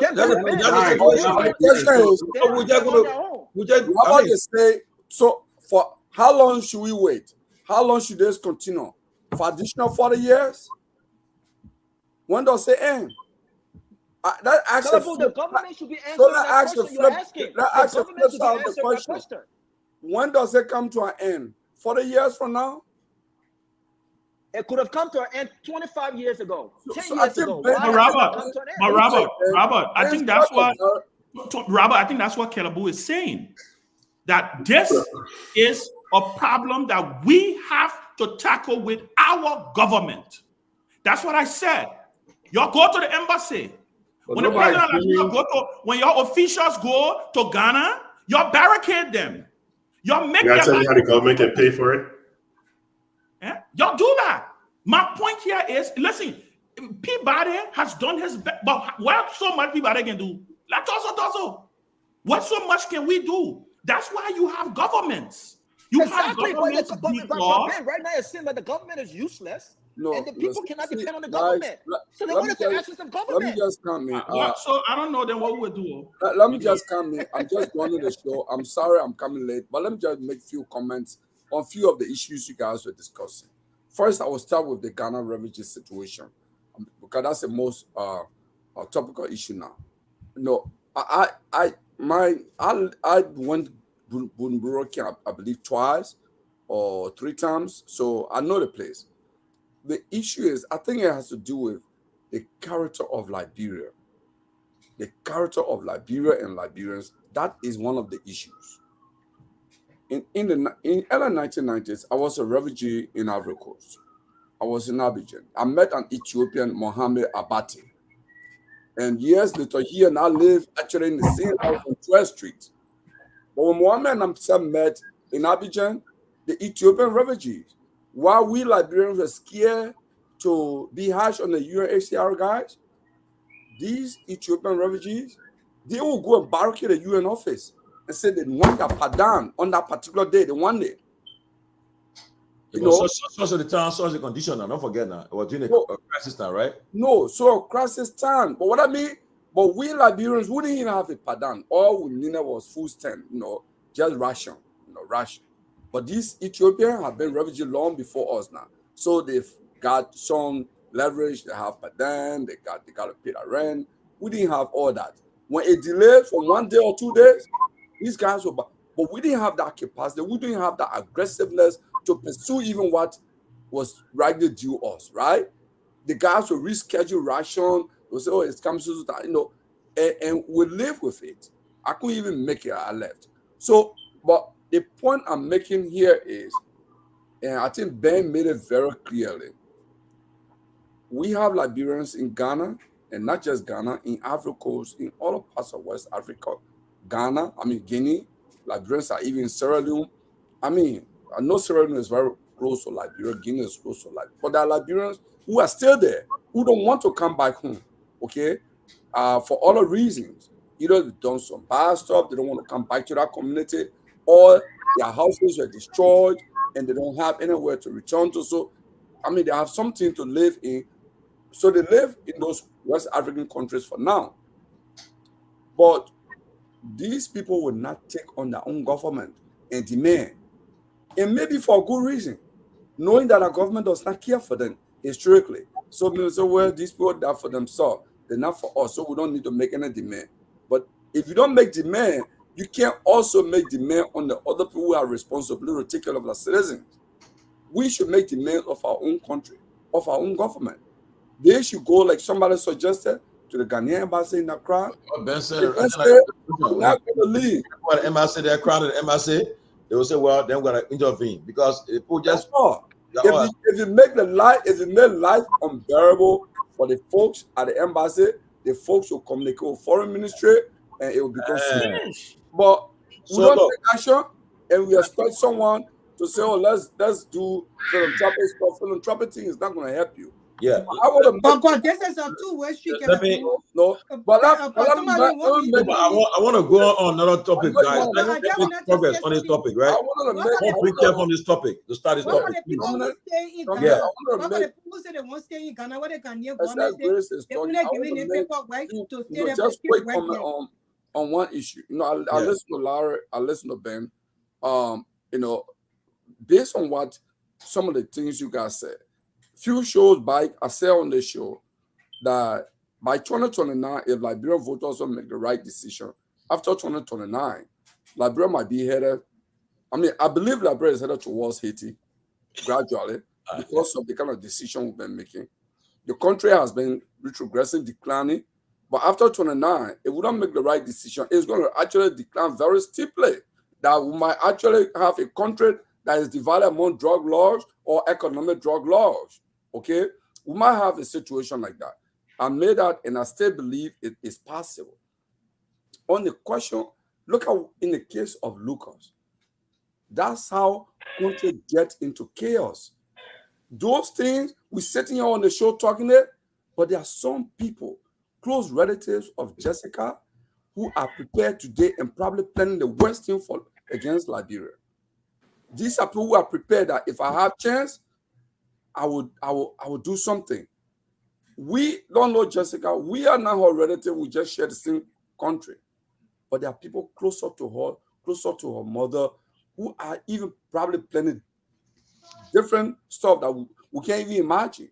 And I think on the Lucas case, it's not strange to me because Liberia has always been like this. There are so many examples we can give. But someone said to me, I don't know how true it is, but when an American citizen commits crime overseas, in a situation that we have where there's video, audio evidence to show that Lucas actually attempted to rob the family, and those circumstantial evidences are available, I'm told that Liberians here can actually contact pro bono lawyers or can organize, and they actually can can have Lucas arrested. I've heard that. No, you can't. You can't.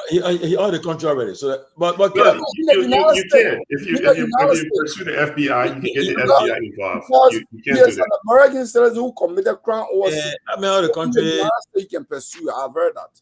Yeah, but Kev, I want to bring your attention. Kev, this appointment was made recently about this special envoy. Tell me about the guy representing Liberia you want to represent our country for business transaction, all kind of stuff now. He have been given ambassadorial status. But this guy, I see that this guy is they questioning him already. I saw a post from Martin Colley, one of the strong rescue guys. He said this guy the appointment should be withdrawn. What you know about that case? Bring us up to speed, man. Well, in the eyes of the Unity Party, it's not a case. It's business as usual. That's what the Unity Party, normally that's what they live with. The gentleman is a criminal. He is a criminal. The documents are all there. Folks can look at if they don't. Then Who's this guy? It's some last name is Ba, who took money from an individual the individual actually posted on Facebook that the guy is even running away from him. But then the guy he's to the mansion. He's a special envoy for investment. Were appointed, and he's a friend of Joe Buckeye's son, Tente. He's a friend. So he's the guy that took Yeke picture. So he was rewarded for that. He took that picture. So that's Unity Party folks. It's business as usual. That's why Unity Party do best. So guys, what you say? We have a special envoy, ambassador. Rabbi's going to look for money for the country. There was a writ of arrest for him by Judge Juma Jala. Professor Kennedy, you think that guy will bring business? People will follow behind that guy to come to our country to invest? Of course not. You know nobody gonna go follow that guy to Liberia to go invest. Y'all know that. but you saw the man picture with the president? Yeah, but one thing though, if I take a picture with a president and I carry somebody, president say, but then may get contact. No. Because look, I think one thing that people fail to realize that when investors are looking for places to invest in, countries to invest in, they don't do that research. They don't just get up one day, flip a coin and say, oh, here's I go to Liberia, tails, I go to Sierra Leone. No, they don't check it out. So they don't do their due diligence. So they're definitely going to check it out. If the special envoy were to come, they want to know who he is. They will do a background on him. They want to know exactly who he is. And you know where people will go. They will check the internet. And if you go to the internet, and you see these arguments, you see these things from Martin Coley and others start trending, and it would be very discouraging. So I think at some point the president might even reconsider. He might even reconsider. So I don't think that situation is going to last long. If it lasts long, I'll be very, very, very surprised. But Larry, and I don't know. I keep saying this thing to folks. They hope you're getting GMB. I don't know what. I don't know. I'm trying to keep hope alive, my man. Yeah, he would take it. He tell you that JB don't know the gentleman and with his shitty background, shitty character. He knows that. He know. You think he don't know? It may just be the people surrounding him that probably put him in that situation. But I look. Who, his son? His son? I can't say 100% Republican yet trying to say let me say something. No, but Larry, I can. You guys need to understand and don't judge JMB by his age, because you see that's what we do, especially we African. We judge people by their age. Oh, he's an old man. Let's be careful. He's not lying. And look, JMB is a crook. He is a crook. You call the president a crook? You guys got to fix that. You think he don't? You think he don't know? You think JMB don't know you were fooling Prince Johnson? You think he don't know? He know that. You think JMB don't know that you were asking Judge Banner we have for money, Natal Magdalene for money? You think he forget? He don't know what he was doing? He's just a crook. So, guys, what you make up about the calling? I see senators are calling for the minister of the Minister of State and Chief of Staff. What you guys made up? What you guys think? Stanton, 2 minutes. Liberia will not change. I keep telling you guys it. Liberia will not change. This we see. Look at the rubber industry right now. Who dominates the rubber industry? Jetty is dominating that he does not even want other people to to export rubber. He must be in charge of everything. He's trying to manipulate that whole market in Liberia. And what's the law on that? You think anything will change? Or the Senate is calling for this and they're calling for that? I mean, you can never have a good government if your laws are compromised.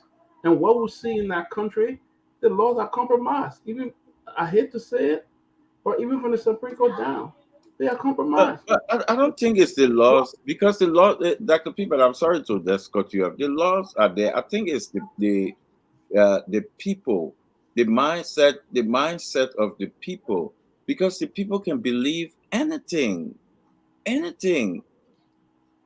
So if the minds of the people don't change. But how do it change now? The people have voted. How many elections will I have? Yeah, but you know where it starts from? On two parties. Yeah, but you know where it starts from? Every Liberia issue from the 70s derived from this country, from Liberian themselves. Yeah, Liberian themselves, people say, oh, you need the Liberian for the diaspora. Liberian themselves from the diaspora destroy Liberia and continue to destroy Liberia from the 70s to the 80s to the 90s to now. Let me get back to my point. Let me get back to my point. I can go into it for you and tell you how the Liberians here destroy most of the most of the first. I'm sorry, Peabody. I beg you, my brother. Most of the narrative in Liberia come from here. Folks here telling them, and they believe in that crap. Sorry, people. I don't know how. I don't want to rebut. I don't know how true that is, because you have the people right in the country who are making laws and they are changing things around. Liberia, but I mean, nobody respect a country if you don't have a credible justice system. Nobody respect it, and what we see going on. Luka can kill people and run away and go to Liberia. The United States identified people that had drugs in Liberia. They were arrested, and what happened? They were cleared and left the country. $100 million, right? Yeah, $100 million. They left the country. So the thing is, we would not have nothing going to change. Business people will continue to manipulate our system because they can give kickback to some of the top officials in area where they can pay. And they should be paying taxes and not paying. One man can be in charge of bringing rights in the country, and he bribe everybody else, and he be in control. That's what we see going on with a guy like Jesse today with the rubber industry. He's dominating that whole country because you know what he was doing? He was feeding Liberian poor with rice. Every weekend, he was giving them food to eat. So he's not controlling everything. Everybody is Jesse. Government official going there to get money. That will not change. We just said that we talk. Nothing going to happen. I don't think Liberian and diaspora are changing any. Are messing up them. But they are giving them ideas to change, and they just refuse to change. But my fear is this though. My fear is this. Kelabo mentioned it. If we're not careful, that thing happening in Haiti will reach to our country. We gotta be very careful because look, people like right now. I think it was I saw a video where the EPS guy said he having arm, and he gonna resist. I talked to the EAPF boss. He said that's not true. There's nobody have arms, but the guy is seeing having arms. So and now, who knows who having arms up there? We don't know. Then you see the issue about the people protesting today again. Then you see the issue about people talking about the unfair justice system and so forth. Now, who knows? The students aren't coming. When they come into the YS time, the YC, how they call it, the YS time. And then you get money for them to pay their school fees, their wire fees, if the government can pay, who knows what a student will do too, And a lot of things will be happening. And it's coming to that point where, because somebody will say, well, we'll for 6 more years, it's too far. And we'll start taking things in their hands. My thing is that it's about time that we use our platform, use our voices to bring some sense of reasoning into our leaders' mind. Because even the lawmakers too, who we're depending on, it's a joke. Because they wouldn't make noise when it's affecting them. Okay? Like right now, I heard that the Minister of State, he been standing in a way, so they said they want him out now. Even though he is been acting like he's on Prime Minister too, but when it's not in their interest, then they speak out. But guys, that's what we're facing right now. Can I? We need voter education. That's Like, what leave we people your need. voter education story. Oh, Benji, yeah? I just see. Oh, your glasses. People your voters Oh, your education. glasses. No, Ben. Yeah, All let I me, do let me is just say fire. something quick before I leave because I got an appointment. I just need to. Oh, go ahead, Larry. Yeah, let me say something real quick. Oh, Yeah, so I don't think make Liberia is even close to that stage where it can even be like Haiti, right? Because Haiti's situation is so bad that you even have gangs causing coup d'etat. You have places like Mali that have multiple coup d'etat. Liberia had one coup d'etat with Samuel Kejo. We're not at the stage where Haiti, I think they have almost like 27 different coup d'etat, right? So we're far from it. But we do have that threat because back in 2013, Madam Sirleaf even made this claim. She said the number of young people unemployed in Liberia is a risk to Liberia's national security. Because if you get those young people then protesting in a large number, it can cause chaos. Because even Jonas Savimbi, the former UNITA guy, he said, look, all I need is $10,000 and I can march into the capital and take over the capital anytime. Why? Because they had a high number of people unemployed. But let me say this on the last thing, and then I will head out and Grace, I know we shouldn't be giving free advice, but let me just close on this thing with the situation in Ghana real quick. Liberia can't get the money, right? Even if they don't go to the UN, I can never seem to get the acronym right. But Liberia can get the money. Yes, how? Liberia has access to the special drawing rights at the IMF. When you have a special situation like this, because it took place with COVID, when COVID hit, the IMF issued special drawing rights that gave you access to one of the basket of currencies. But Liberia have access to U.S. currency. So if Liberia were to approach the IMF and say, "Look, listen, we have a dire situation in Ghana. We need to repatriate our people back. We need access to special drawing rights for X amount of money." The IMF would be able to sit down and give them access to that money, and they can use that money to start building houses in Liberia to repatriate these people. They cannot tap the money they have at the Federal Reserve Bank in New York.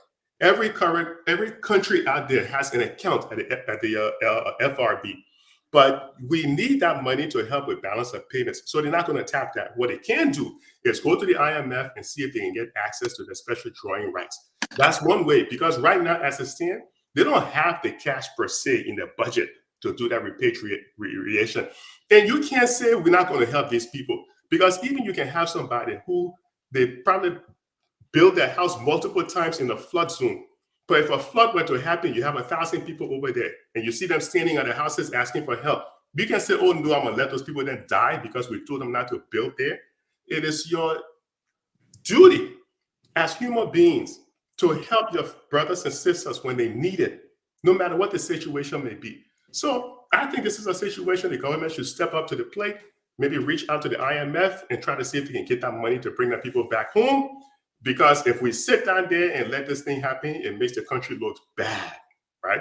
So I'm going to close on that. I will listen to you guys offline. Can I just say on the presidential appointment? Look, I wouldn't call him a criminal. Elections have consequences. The president appoints who he believes well within his right. He wants to serve. That position doesn't require a Senate confirmation. Liberians went and voted for Joseph Boakai, and Liberians should be able to accept whatever Joseph Boakai does as far as his appointments. Like Larry said, when someone wants to invest in Liberia, if he goes out to talk to them, they will do that due diligence. I wouldn't call him a criminal. I would say, at the end of the day, I don't think he's going to withdraw the nomination. I think he is somebody who is very close to the first family. I don't know the young man very well, but I know I've seen him on Facebook and stuff like that. At the end of the day, it is what it is, right? President is going to appoint who he wants to appoint. And he said special envoy. What I find fascinating, he said pro bono. So, look, it's Liberia. We're going to talk about it today. Nobody's going to they'll pay himself. Yeah, we're going to talk about it today. Nobody's going to talk about it tomorrow. I want that title pro bono. Just make me special involved. We're going to talk about it. Nobody's going to talk about it tomorrow. So I'm not going to deep dive into it. Just how I see people talking about him online, I see people congratulating him and saying, go and serve well. Let him go and serve well. I wish him well. Let him go. If he can bring investments in the country, let him go bring investment in the country. That's my attitude towards it. On the issue of Haiti, I know Caleb was saying that we may be Haiti. I agree with Larry. I think we're a little far away from Haiti. I think at the end of the day, we are people who we're reaping what we've sowed. I keep saying this over and over. This is the country that we have.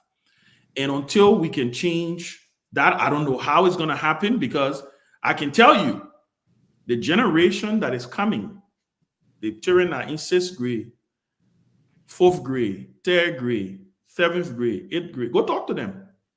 Go talk to them. This is the mindset they're growing up with. That is the fact. So they're going to inherit the Liberia. That's why I said on this platform, and then sometimes when I talk to people, they won't get fed me. They are in the majority. That is the country they're going to inherit. You saw today, I saw bikers and I saw people riding today saying, Joey, are we sorry? I saw other people saying, Papa, we made a mistake. The other person, that is seen song they sang during the election. Telling Joe Bucker that they made a mistake. You cannot squeeze water from a rock. The only reason people are doing all the talking today is because they want a political party to come to power. That's all it is. So for me, I am just going to, I sit, we listen, we have a conversation, we talk about it, we move the needle, we pass. That's how I see it. But there's notion that, the president, you think the president even listening to that thing you're talking? You think the president will withdraw his special envoy for investment? So let me ask you. So all this thing about these lawmakers, them, because they get the power, they can set a committee to investigate about the road contract, about the CTN something. And I told you to that earlier, you wasn't here. I said what I found out. This is like when you take power, right? That what time to enjoy. So we gotta get our share in this thing. And now all making when they get mad when they meet some hurdle. Then they get mad and say, they go to the pro tem, red letter, they'll call for investigation. They'll call for this one. Because, like you said, Ben, because they don't have part of the pie. But what do we say on this platform? All I think that's shame. So why do we say over and over? Again, what are people in the rescue team, I bet you guys, Grace and Kelabo, Peabody, Keff, Bang, I bet you guys, after a few days from now, the minute they tell them, say, look, just be quiet. Just chill. Then we'll send it to a committee room and forget it done. Listen, I listened to Amara on. I think he was on Spoon the other day. I saw somebody send me a clip, right? Yeah. What did Amara say? I was surprised. I had no idea that senators and representatives were still getting gas slip. Amara said he got $2,000 in gas slip. He said he got $2,000 in gas slip. Oh, but they don't say that true. Listen, so how can he say not true? So he lying. He wrote on Jackie Bruce. No, I think that's a different issue. DeLong was clarifying. I read that post. Yeah. DeLong was saying, because St. Jackson said 2,000 gallons. And DeLong said, look, go back and listen to that. Amra said $2,000 US worth of gas.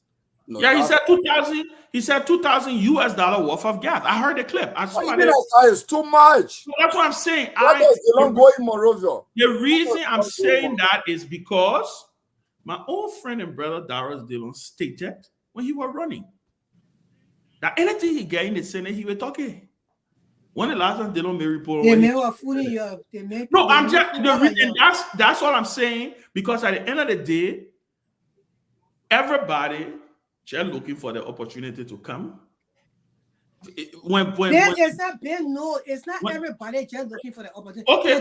Can you want people? Okay. So Grace, let me change it. Let me change my talk. Grace, let me change my point. Let me change my statement. Because Grace, let me modify it. Grace, let me modify it. Let me modify it. Right. Let me modify it. The people who get elected in Liberia, the majority of the people are resonating towards. Mm-hmm. I used to say, all the fuss United Party people were making, they wanted to be the next Nathaniel McGill. They wanted to be the next Jeff Koji. It pained them that they left power. They were in power for 12 years. CDC came, they got this. So we got to do everything to take power again. Look, let Peabody say, we to our own. We keep moving. I don't believe that we to our own. We keep moving. Can I speak now, Kedebu? Okay, go ahead. Can you give the woman on the platform chance to speak, Kedebu? Can you? Thank you.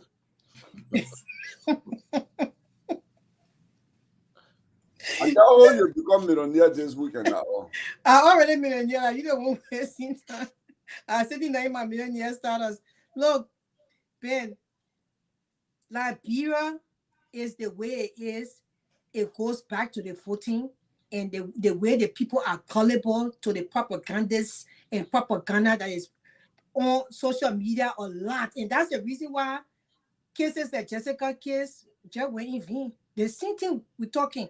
If our people can just put their hand and open their eyes, Tupac said, let your hair or eyes open wide so you can see what's going on. Yeah, oh yes. Yeah. You are talking to the women. He said, let your hair or eyes open with leg closed. But to Liberians, I would say, let your hair up, open your eyes wide. You'll see what's going on. Everybody knew that Joseph Boakai was not going to deliver. These people were in denial. And majority of the people were in denial because they wanted to go and take position in Liberia. So they were among the majority. So they convinced the people to go and vote this man into power. I'm not going to say, Keff, she didn't say this, Keff, she didn't say that. Keff get it right to say, if Joseph Boakai is a crook, he's a crook. We don't care whether he's president or not. He's a crook, he's a crook. Yeah, we will say that. There is nothing wrong with it. When the chicken white or a daddy, until we can start saying those things and Liberian people can be able to utter what is right from their mouth with their foolishness about, oh, they may all that disrespect, this and that. We don't have time for that. If people respect themselves, we'll respect them. So if the country is going in a way that we see that this is a crookish government, we'll say, yeah, it's a crookish government, the president is a crook. Nothing wrong with saying that. And I join in that particular aspect. Grace, Ben is a politician. I'm not. So he will say in a certain way. But why are you calling my name? He's a politician. I'm not. Did I tell you not to call him my name? No, you put Ben. Grace, Ben is going to put a lipstick on a pig, right? I can't believe me, man. You want to in power for 6 years? You want me to put lipstick on pig for you too? I mean, pig is pig. Me, man. Pig is pig. You put lipstick on pig. You want to in power for 6 years? But man, your own people get this on you. You not appoint questionable people to in your 6 years. Okay. Did you not? Listen. On this. Listen, Ben. That's why they voted against us. Thank you. Right? Thank you. And right now, the only reason you argue here is because you want to come out of power. Ben, they voted against us, right? So we the bad people, we gone. But they made the case. They said they're going to change it. Yeah, I agree with you. And now they're bringing somebody worse. Somebody worse. You who pretend to be the clean guy. You know, JMB fooled this Liberian for over 40 years. Over 40 years. He fooled Doe fire him. He fooling people everywhere he goes. Nothing he can show for. Nothing there for. Let me ask this question. Okay, anybody, the radio land, our folks are watching. Just post on one thing. I'm not asking for two. One achievement of JMB in his 40 years that the Liberian people can feel, can see. Can any Liberian, young and old, just post it. Okay, I can post it. No scandal for 40 years. No scandal. Yeah, no scandal. But what about the group of 77? He visited the group of 77. The achievement there. The achievement there. I say any achievement. No, I'm not. Look, Grace, don't go there. Let the people post something. No, I'm not seeing what you see. What I'm just seeing. This man was over the group of 77 when he was vice president for 12 years. There is no record to show anything he did for a group of people. Nothing. Not the same when he want to go visit the black people. When he went to visit the black people, while he president the people in Ghana, I'm just asking, can anybody say anything? Guys, you can highlight. He brought Kinu for one place there. Yeah, Ben, if it went in Nimba, that thing we're riding, the man get out that he gave that. Yeah, the rap. The foundation. You brought a Kinu. Yeah, but Ben, I Musa. I went the thing got a hard thing at the first. Oi, for over 40 years. For over 40 years, you cannot show nothing. Nothing. So guys, nothing that Liberian people can say yes. Can say yes. Then you vote for that man, then you expect something in 100 days. Look at it. Look at the paper just scam people. 100 days, no car, TV will be all. He just scam people. When I say paper like crook, you're saying that crook. He's a crook. When a crook can come and tell people 100 days, nothing. I will do this. I will do this. Only crook. That BM star. That BM can do. That BM star. That if I pay 100 days, America would have done anything to the president in a year. Keff, what happened? BM star. How you can't say you put TV in every county in your 100 days? Fly. You say no car, nothing. Don't today, he said, I ain't got no work to do here. They're passing around and say, let me go to the airport. Now he condemning the airport. Hey, man. You see, it's BM Star. You are vice president. They were building that airport. You don't tell Ellen says airport not good. Today, now he condemning Ellen work. Condemning it. That's what the papi good at. He condemn everybody, condemning Ellen. You can say what you want to say about Ellen, but she play a part. Oh yeah, right? But this man who do nothing that what Ellen do. Ellen who did more. The comment you told long now. Yeah, but I will relax. You see, I can't relax. Yeah, but okay, go ahead. I come in quickly. Me, I don't want that. You know, I saw a picture. Somebody put a picture up where you see advisor Augustine Cornet and advisor Madeira Cooper. Another crook. That Augustine Cornet puppet. You're a crook. Kofi Woods and my Fadiga, my Jim brother Fadiga and Abraham Kroma. I was rather that picture. I posted. Somebody said, Tomalin, that in the post had no peace. That's it, that peace. I can bet you in that few weeks again, said probably a DA. The problem said a piece. So who are we? Problem says the bad blood there. One of these guys are removed, there will not be peace there. I was told. But go ahead. This is our whole security.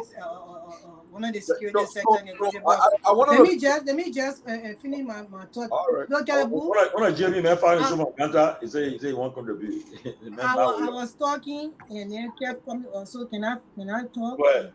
All right. It's okay with you. All right. So I wanted to talk about the EPS, the EPS boss that texted Tomalin and said that the EPS officer that was on radio declared to the nation that he has a weapon and he first have weapons. And when they fired them, they did not disarm them, and they had a weapon. They were going to retaliate if they take them from their positions. They will retaliate. They will get in the street. He telling you, he texting you, said that is not true. That's a serious threat. This thing was on national radio. I listened to it myself. So how can he text you and they just take these things for play, and that hard problem will come to like where they don't take time, it will be cooked in our country soon. Because things are going on scatter. Now comes the motorbike riders and the pimping riders. Now they are protesting in the country. They were protesting. They're all in the streets of Monrovia concerning the ban they put on them to not ride on the major streets of the country. I don't think that should be the case. There's union. The motorbike riders have a whole union going on. They're supposed to interact with the authorities concerning them leaving the major streets. And they're supposed to be negotiating with one another on how they can have that happen and when the time the deadline happens. Not to be protesting in the streets while the authorities trying to take them from there. I don't think it's a bad thing for the people to say that they should leave the street. There are too many all over the place. There is no way for cars to even go anywhere. But then how do they carry that process on? That's the problem. Yeah, I'm hearing myself. How do they also can you mute yourself? I'm hearing myself. So how can they carry on that process? That's what they like when people want for them and that's what we expected from this government to make things amicable, a more negotiating different things with the people, not for the people to be in the streets protesting and then people on radio threatening the government. This is just like helter skelter that the government was never really prepared. They were never prepared. And somebody was saying something about the laws in Liberia. Look, there are laws in Liberia. The laws in Liberia are strong. Back in the day, our forefathers then set up a system. The system was also strong, and it is strong. The only thing that people don't have the willpower to carry on the laws and make sure the system works for the Liberian people because they are taking on bribery in the entire country to destroy the country with everything. That when somebody is arrested, they can just bribe and go free. America, when the people arrest you, you're not even stupid to bribe the police because then they have another charge for you bribing the police while being arrested. They will charge you for bribing them. So you can't even do that. If our country and the authorities, the president, the red president is voted in to make sure these laws are abided by and to make sure that they carry on the system that was set up for the Liberian people, everything will go on smoother in the country. Liberia will start to come back.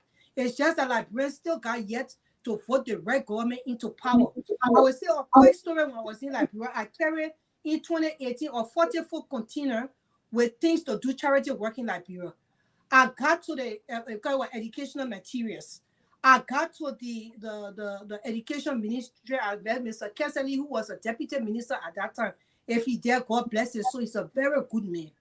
I went there. He saw everything. He saw the list with everything that was supposed to be done in Liberia for me to do there. Everything that I took with me. I took computers, laptops. I took calculators, backpack, 1,000 of them. I took everything there to help the children. When I got there, they're supposed to give me statutory clearance. This minister assigned in the office, he signed the paperwork after he looked at the list and everything for me to get my statutory clearance. The minister sent me down to the secretary to go and get a clearance for the man to tap it on and stamp it. That man made me to sit down in his office for almost 4 hours. He said he tapping the thing. He just doing all kinds of things because he wanted me to get him bribe. And I sitting down there as an American woman, I said, no. You know, I used to the American system. Oh, I know you're supposed to tap that thing and give it to me. When I go get stuff in the offices here, in the government office, I don't bribe nobody for it. So I sitting down there.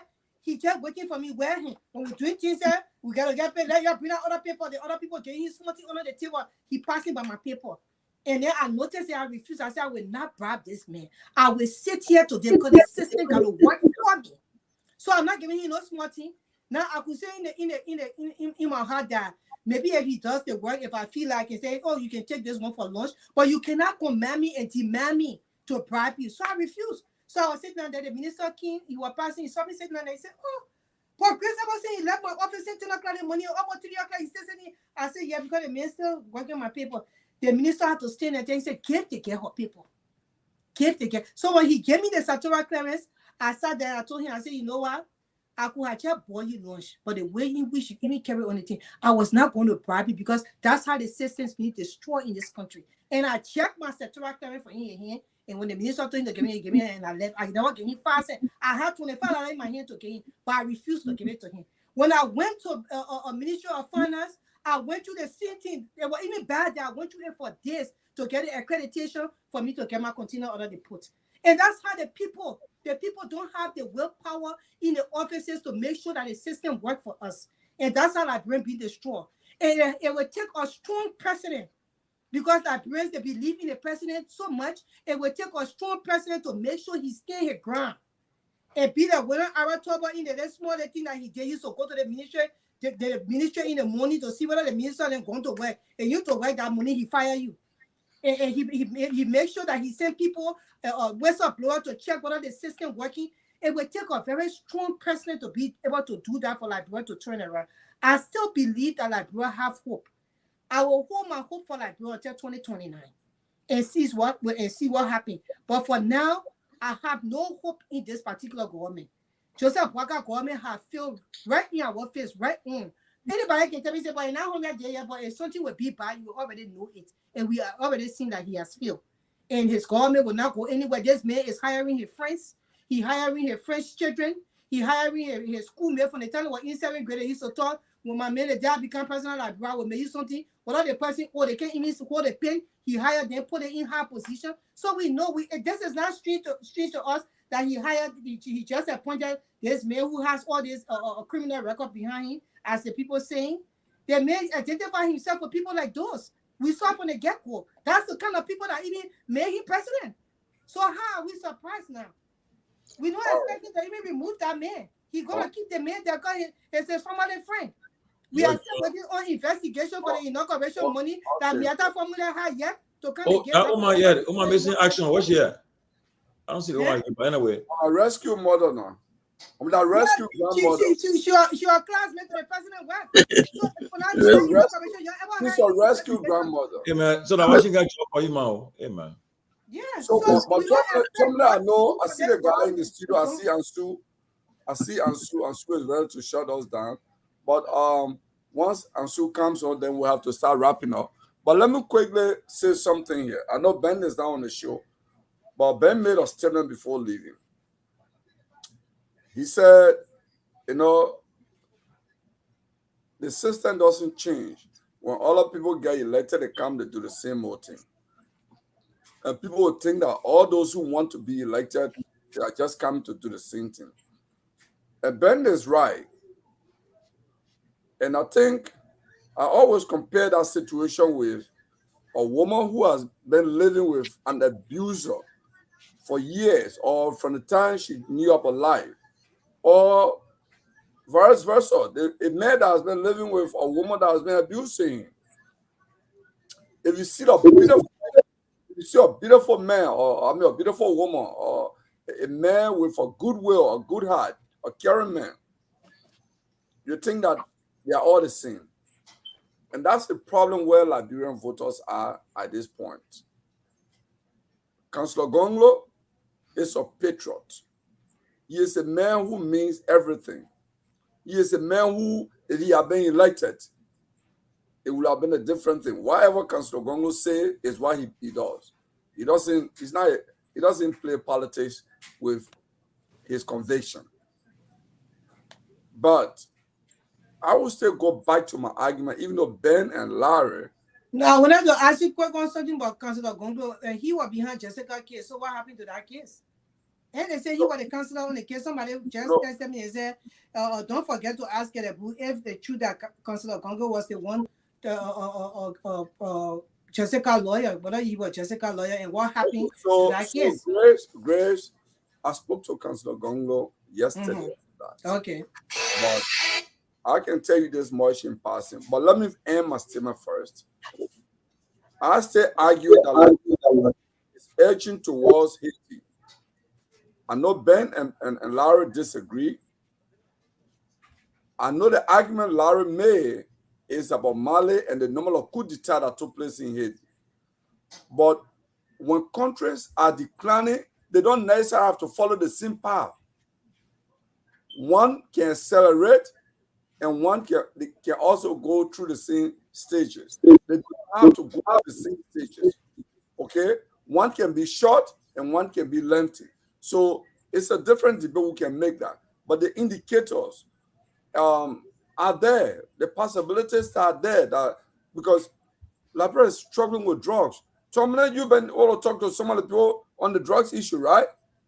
And some of the people who talk to, who are actually involved in fighting a drugs issue, what have they said to you? They are almost like giving up, right? That this thing is going to overwhelm the country. I have experience as far back as 1999. I still remember that town in Newfort Town in Sino. I saw a big opium farm, pop farm, for the first time in my life. And people were doing that opening. That's 1999.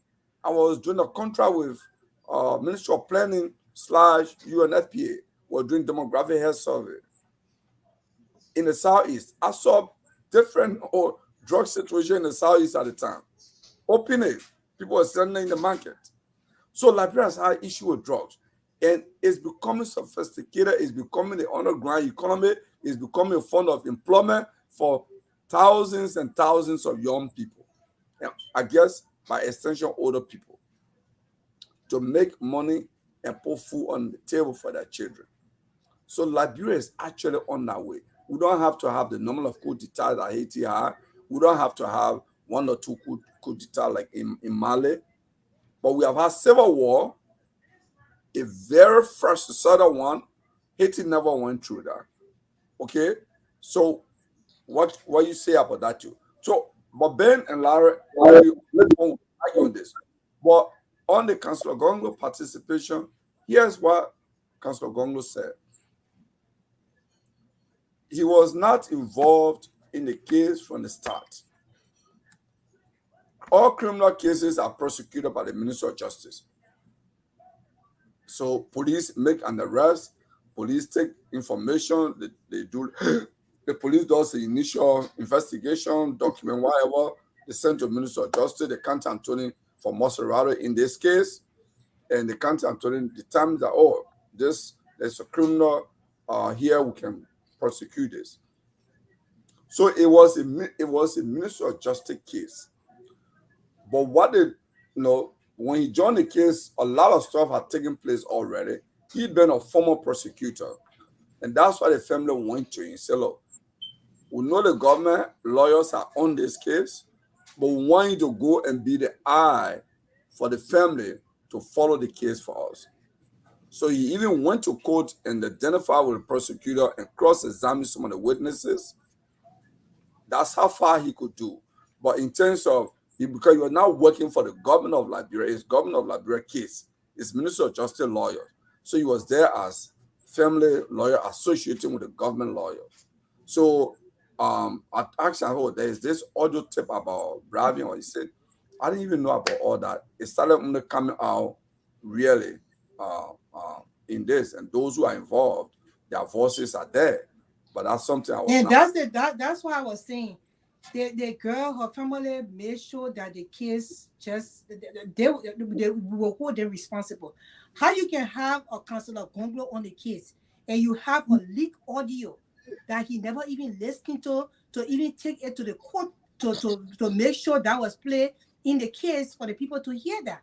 But you get this audio and you give it to people on social media to play on social media on their show so they can get views.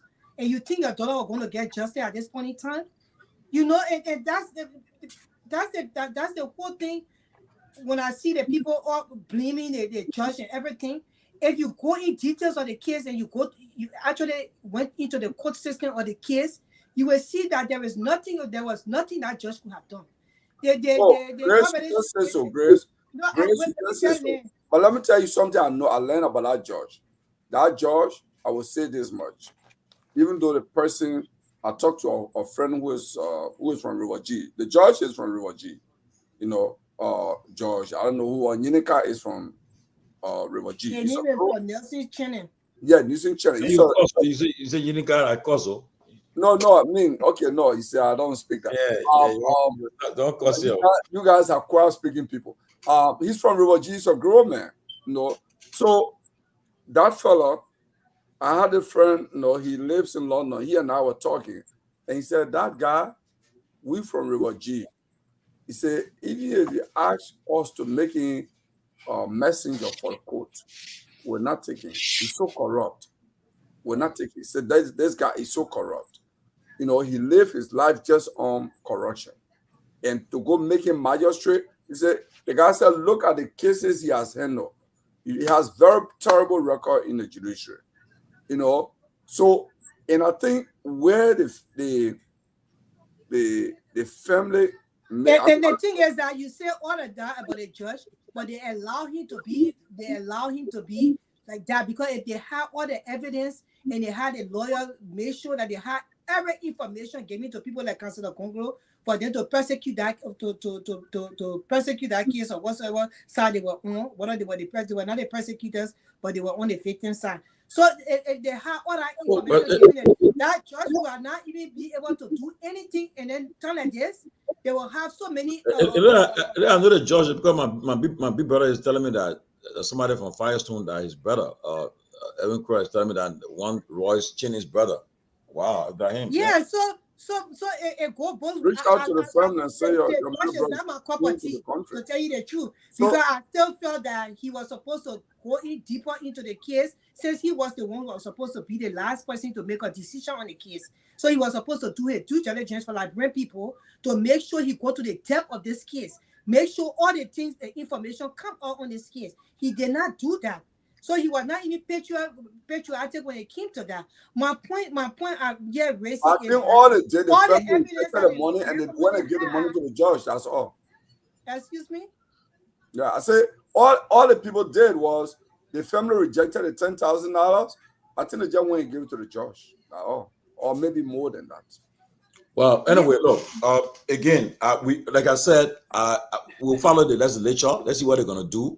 About this judge, the issue that I think the Supreme Court, the Chief Justice should do a review about that case, find out where went wrong. Yes, go ahead and support it up. The only thing they can do now is to file a petition to fire the judge. But it doesn't give Jessica any justice. It doesn't. The legislature can actually impeach the judge.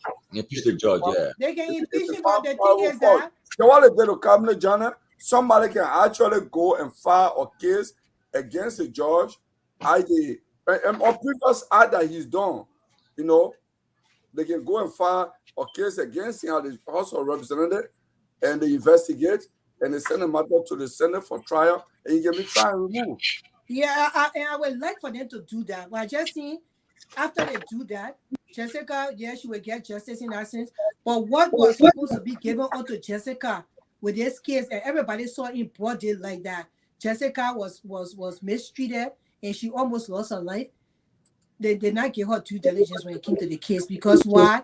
The way the case started with all this talking and all the evidence just being messed up with them. Then when they came to giving it to the real lawyers, they couldn't even provide the information. And look now, the man walking free, got on a flight and came to America. That girl is cut on her neck. That scar will probably move there forever. Maybe she even lost her veins. Nobody know because as she get older, she might suffer more into that trauma. Nobody know what's going on. Yeah, but Grace, I think you need to share the research you did. You need to share with some of us so we can spread on social media that this guy has similar history in Nigeria, in another country than in Liberia. I think there was a mysterious death in the church. Guys, some people want to make some calls to. Well, let them make call. The guy from Ghana, let call. Yeah, let the guys. Ansu, I want to hear that guy from Ghana. Ansu put the picture up there. Calls quickly. Let people get come.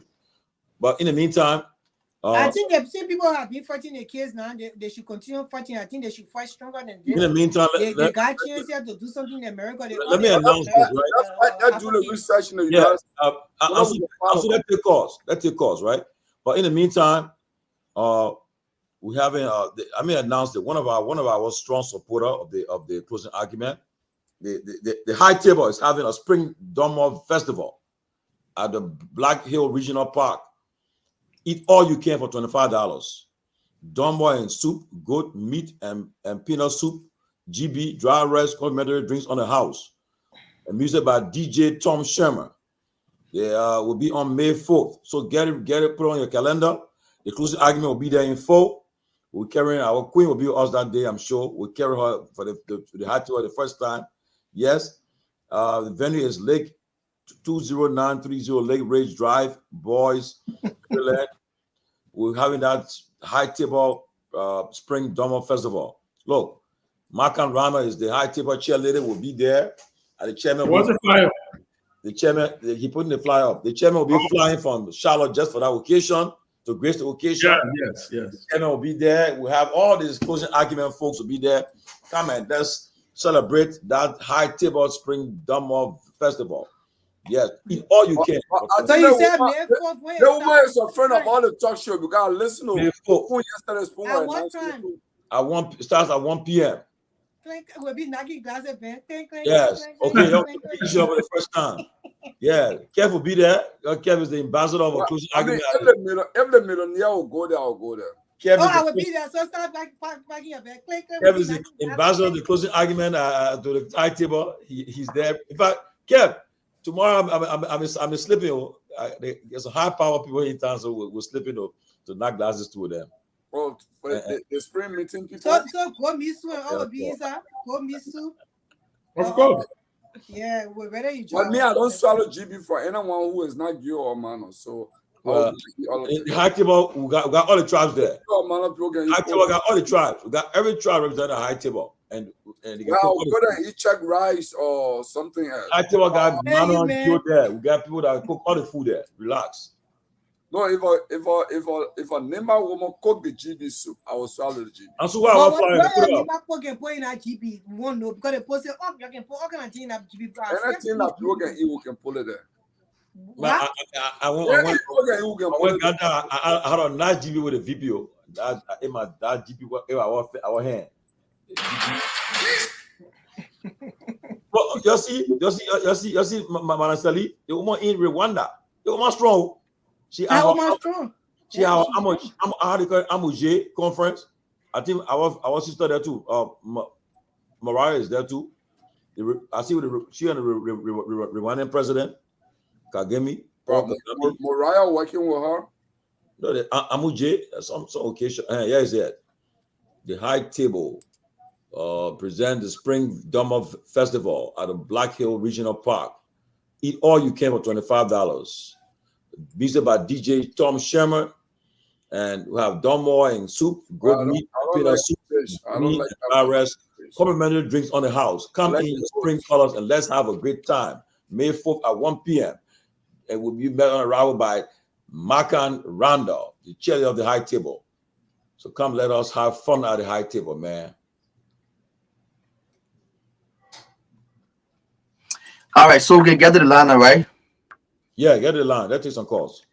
07769277472 are the numbers for you to call here in Liberia. For those of you who want to be live on the closing argument, calls on 0776-927472. What I say, be live right here on Truth FM here in Liberia. Good evening.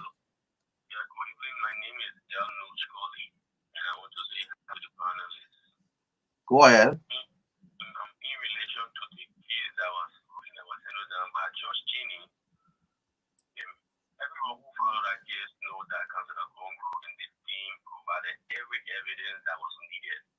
If you guys will take your time and read the judge ruling, you will know inherently something may have changed here. Because the judge won't ruling in that hearing, when it comes to the point concerning where she said she was unconscious, and in report she said that she remember what he did to her. He could not ask. At what point you go unconscious and he did bring up with it. So you may make a case, but in George was acting as both the juror at the same time as the judge. So that was not a George trial. So he was doing one rule. Hold on. Looking at both the fact and the law. And he did it the way he did it. So sadly, the prosecutor could not do anything. He could not take an appeal because the 1917 law prevented them from taking an appeal at the state.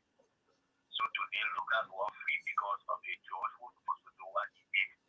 So all the records, he even mentioned in his testimony that these lawyers didn't attend that's on my family. I didn't mean my family. The judge did not do anything concerning him. Even in relation that Lucas denied that he never knew her before. He did not consider that fact. So the judge did what he could do because he had his own interest. Thank you. You're welcome. 776. I have a caller line. He's from the Unity Party.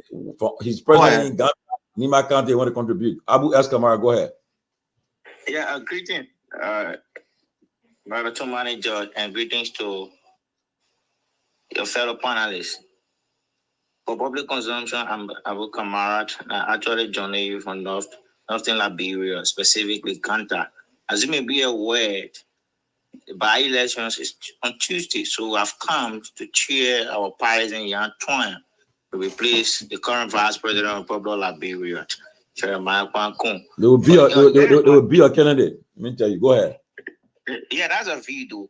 But yes, my disagreement with Kev and one of the panelists. I think the only few minutes on your show that what Bwaka has done since he started. What Bwaka has done since his day, in government.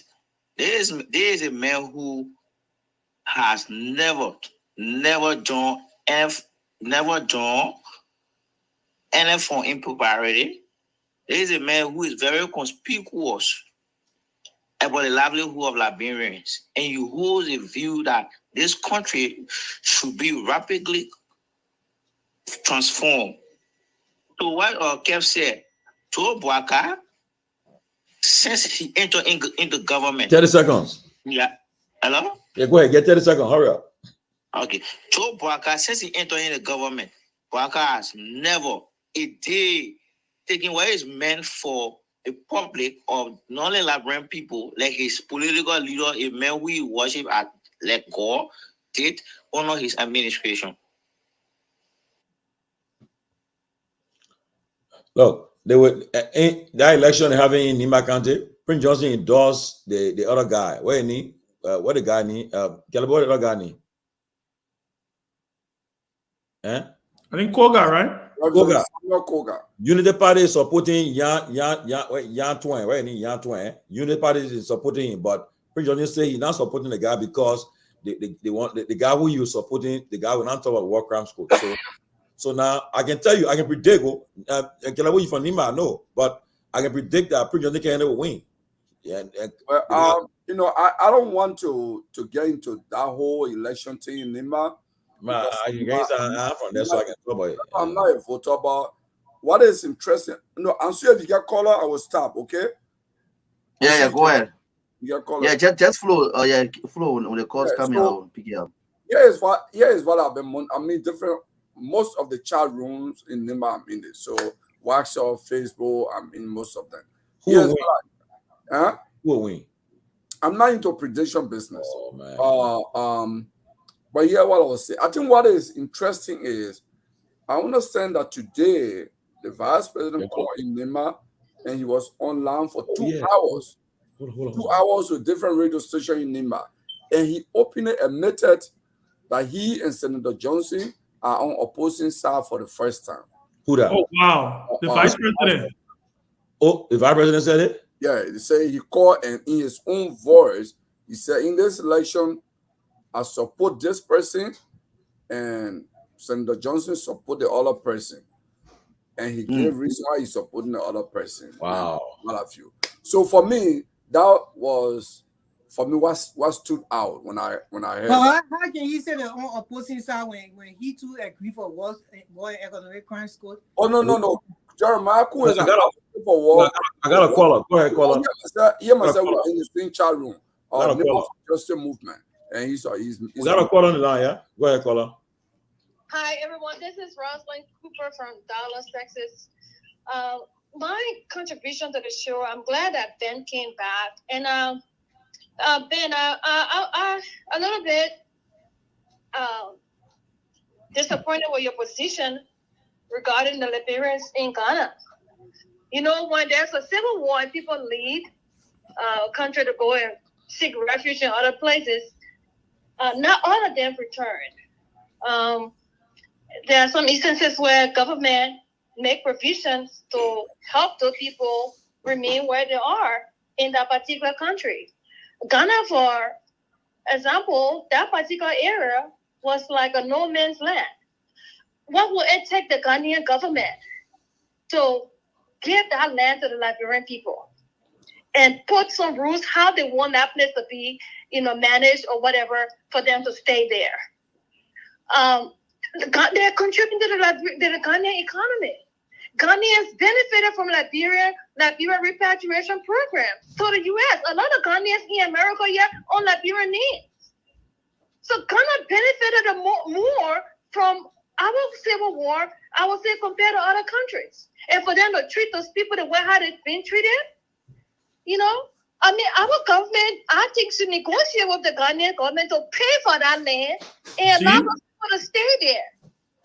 Rosalind. We can look into. Rosalind, you can hear me? Yes. Good, Roslyn. Let me just say this. So you just, but let me say this now, Roslyn. You just made my point.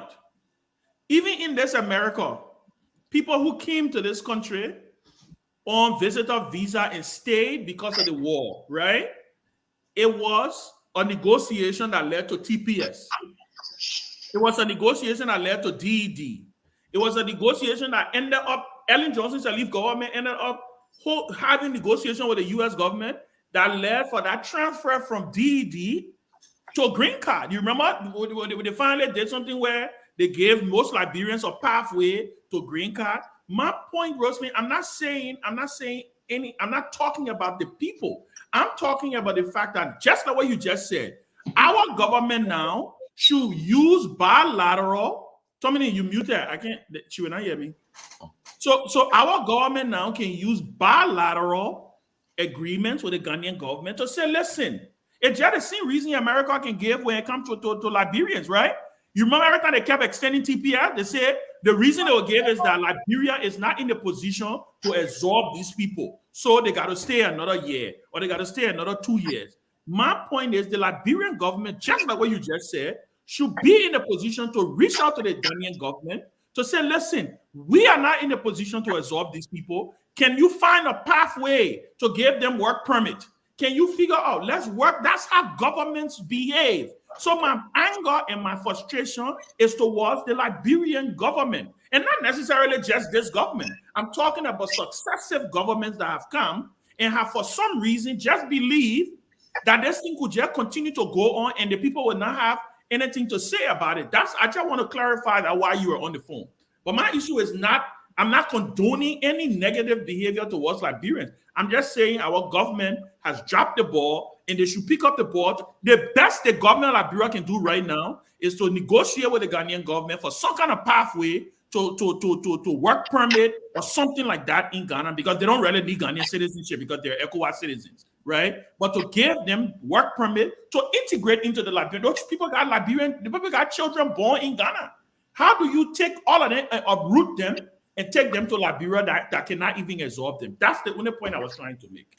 Okay. Okay, thank you for clarifying. Now I understand your position clearly. Thank you, Tomalin. Okay. Thank you. Okay.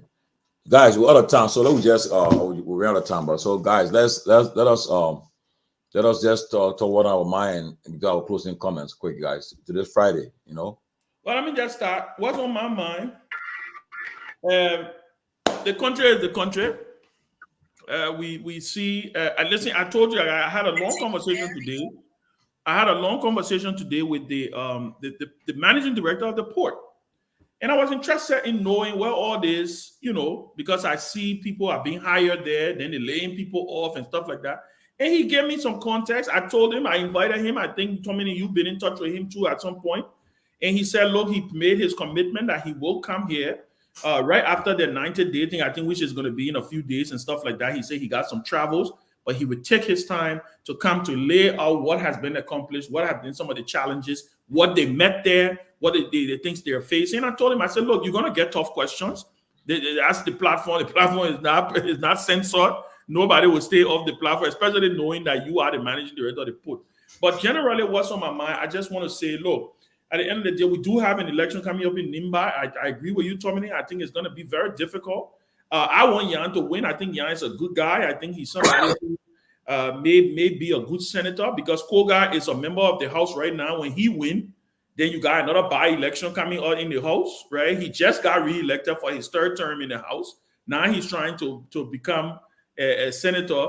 So we'll wait and see. But I think it's a tricky one right now. I don't know Nimba politics like that, so I will wait to see. But I think the Prince Johnson factor holds a lot of weight. And Prince Johnson, I understand, is really carrying on a massive underground campaign that could be able to flip things over there. And what Kelabo just said, that the vice president went publicly to say that he and Senator Johnson are on two sides, it makes me to believe that I don't even think maybe the vice president and Prince Johnson are even talking right now, because for him to be that bold to do what he did, you know, to say that on the radio, we wait to see what's going to happen. But, you know, let's just hope and pray for the best. Let's see what happens. And we get a chance to look at our country. Definitely, we look forward to seeing everybody in Maryland in the next couple of weeks for the Dumba Festival. That's what's on my mind. Your chairman with his Cartier glasses, man. Boy, killer. I tell the president, man. The boy eating glasses. I'm on 2G. What? Go ahead. Good. Yeah, what's on my mind? Few things I will say. First, the Doma Festival, I'm going to go there. Wow. Because a millionaire is going there. I know, right? At least publicly, she's a millionaire. So, it's good to be close to the millionaire. So maybe she might help me with my mortgage when I get there. You never know. You never know. Or not just my mortgage. I don't know. So but yeah, it's another thing I want to talk about. You know, our country, I'm concerned, guys. You know, every time we have a change of government, we talk on one thing: corruption, lack of job, lack of opportunities, poor education system, poor health system. I mean, we keep doing the same thing. No government seems to have idea on how to solve this problem. And these are bread and butter issues. These are life and death issues. We are a country where life expectancy in Liberia, if you are a man today living in Liberia, on average, most men die before the age of 60. On average, most women die between the age 60 and 50 and 65. So, and life expectancy is improving for many other countries, but ours is challenging. So we need a government that will do a lot more, okay? And the way to make our government function, first, we need to have a president with the courage to make decisions. If we politicize everything, we don't want to step on this interest. We don't want to do this one. Our country is not going to go anywhere. And I mean, I didn't support President Bouaka, but at his age, he has the best opportunity because he's not probably going to be seeking re-election, even though I've heard from some of his supporters that 30 seconds. He may be seeking re-election, but you know, he probably may not. So he doesn't need to come back to voter to explain himself. He needs to just radically transform the country. And our legislature keep making the same mistake. The long one in the legislature, you say you declare everything that comes. You know, first of all, you say you are giving 5,000 half of his salary. They don't quiet this. They don't quiet now. They don't talk to me. Half of that salary. When you ask them, so the salary is around this and that. Nobody live podcast again. Wow. So yeah, so class reloader is gone. So it's troubling. Ella Lawrence school. And there are some new. Well, and then move a lot for you that thing. The man government in power. Ella Lawrence social justice. There are some new senators who now say the salary of the legislature is too small. They want more. You know, like Senator Snowden, they say they want more. The money is small. Are you telling me? And the justification they gave, which is so stupid, is that they got more backers. Why do you feel fine for other people to be begging you for the money? Why you don't create the opportunity for everybody to make their own money? And they said because people can beg them, and they can pay diary, they can pay school fees, so people must pay them more money. That is the dumbest argument I've seen from a public figure. Okay. Instead of saying we're gonna create and improve the economy, we're gonna come up with policy that will make the country to work. That Liberians can go to work and earn their own money and choose how to use it. They want for us to give our money to them, then they can choose who to help. And that the people they help will be submissive to them to give them more power. That is the stupidest argument I've heard. And it came from Senator Ellen Snow. Yeah, Grace, in 1 minute. Yeah, thank you, Tomalin. Thank you, Kelabu. You talk for you myself. But I just Kelabu just talk for him myself. So, but I just want to say, Liberians will keep our hope. I just want most Liberians at this point in time now to start looking and start to think deeply, especially when it comes to voting in Liberia. Even your legislatures, your senators, the community leaders, try to dig deeper and don't be carried by sentiments, because sentiments that brought us here. Some people swear to them, Mami Tete Water, they have to win the election because Joseph Bouaka, and this is where we are now. they're not looking promising for Liberia. We are praying, we are hoping, we want the government to succeed, but at the same time, we've seen it in reality that it's not looking promising for Liberia for the next 6 years. Until we can change our direction and find a new leader, make a 360-degree change, Liberia will enter the Haiti. Thank you. And our friend Ansu Salif, he graduated from Gwinnett Africa International, receiving a certificate in project management. Let's congratulate Ansu Salif. He'll be graduating. Ansu, that next weekend. No, May 10. Thank you. May 10. May 10. You'll be graduating from Gwinnett Africa International, receiving certificate in project management. Oh my God! Congratulations! Congratulations, Ansu. Yeah, Ansu, remind me 3 days from the graduation, so we can bless you, man. Yeah, we gotta bless Ansu. I'm proud of you. Sitting in that studio. Yes, but on my mind is that my president, the DEA, until the president can make a change at the DEA, I see the problem will still exist. And I make a recommendation to the president. I think he should keep he make Fadiga the boss of that DEA, so that I'm saying it. I'm honest. Fadiga should head that DEA so that he will bring a lot of stuff to. Fadiga has no experience and knowledge compared to Ebi Kroma. Fadiga will. Don't bring that Ebi Kroma. No, I will say so. Fadiga will make Fadiga will because Fadiga like a Basso brother. Fadiga will make a change at the DEA. I can tell you, I talked to DEA employees there. I talked to people there, and if they take a vote today in DEA, Fadiga will win it. Honestly, because I think he's there to really. He's there on the money, Ebi Kroma. That's what he's doing. No, Fadiga is there to change. In what sense? Now, how he on the money? That whole drug thing, like bro, is a syndicate. I can tell. It's been there for long, from the early administration, the Weir administration, and now the present administration. You got lawmakers, you got ministers all involved with that drugs on there. You think how that drug will get out of Liberia easily? That case was nothing. It's a syndicate. I just fear for his life, and I hope he really be mindful, because his life is in danger. To unearth to type of syndicate is not easy. And honestly, I'll tell you the truth though, that whole thing is a big syndicate. Until it can happen, we just pray. But I think I'll support it though. And lastly too, the Minister of State, Chief of Staff to the President, about time the President really take a look at his Minister of State, because too many mistakes being made. Appointments being made, they coming back, people go confirmation hearing, they send them back, and so forth. I pray that the President will really rethink and really call his cabinet to order. Things are happening. It's not a good thing. And the EPS one, I would investigate good, because for the city EPS guys, they say they're having arms, and the bosses they don't have arms, they should investigate it. And then next week, Wednesday, I think the 24th, where the Supreme Court will be giving opinions on all the cases of tenure cases.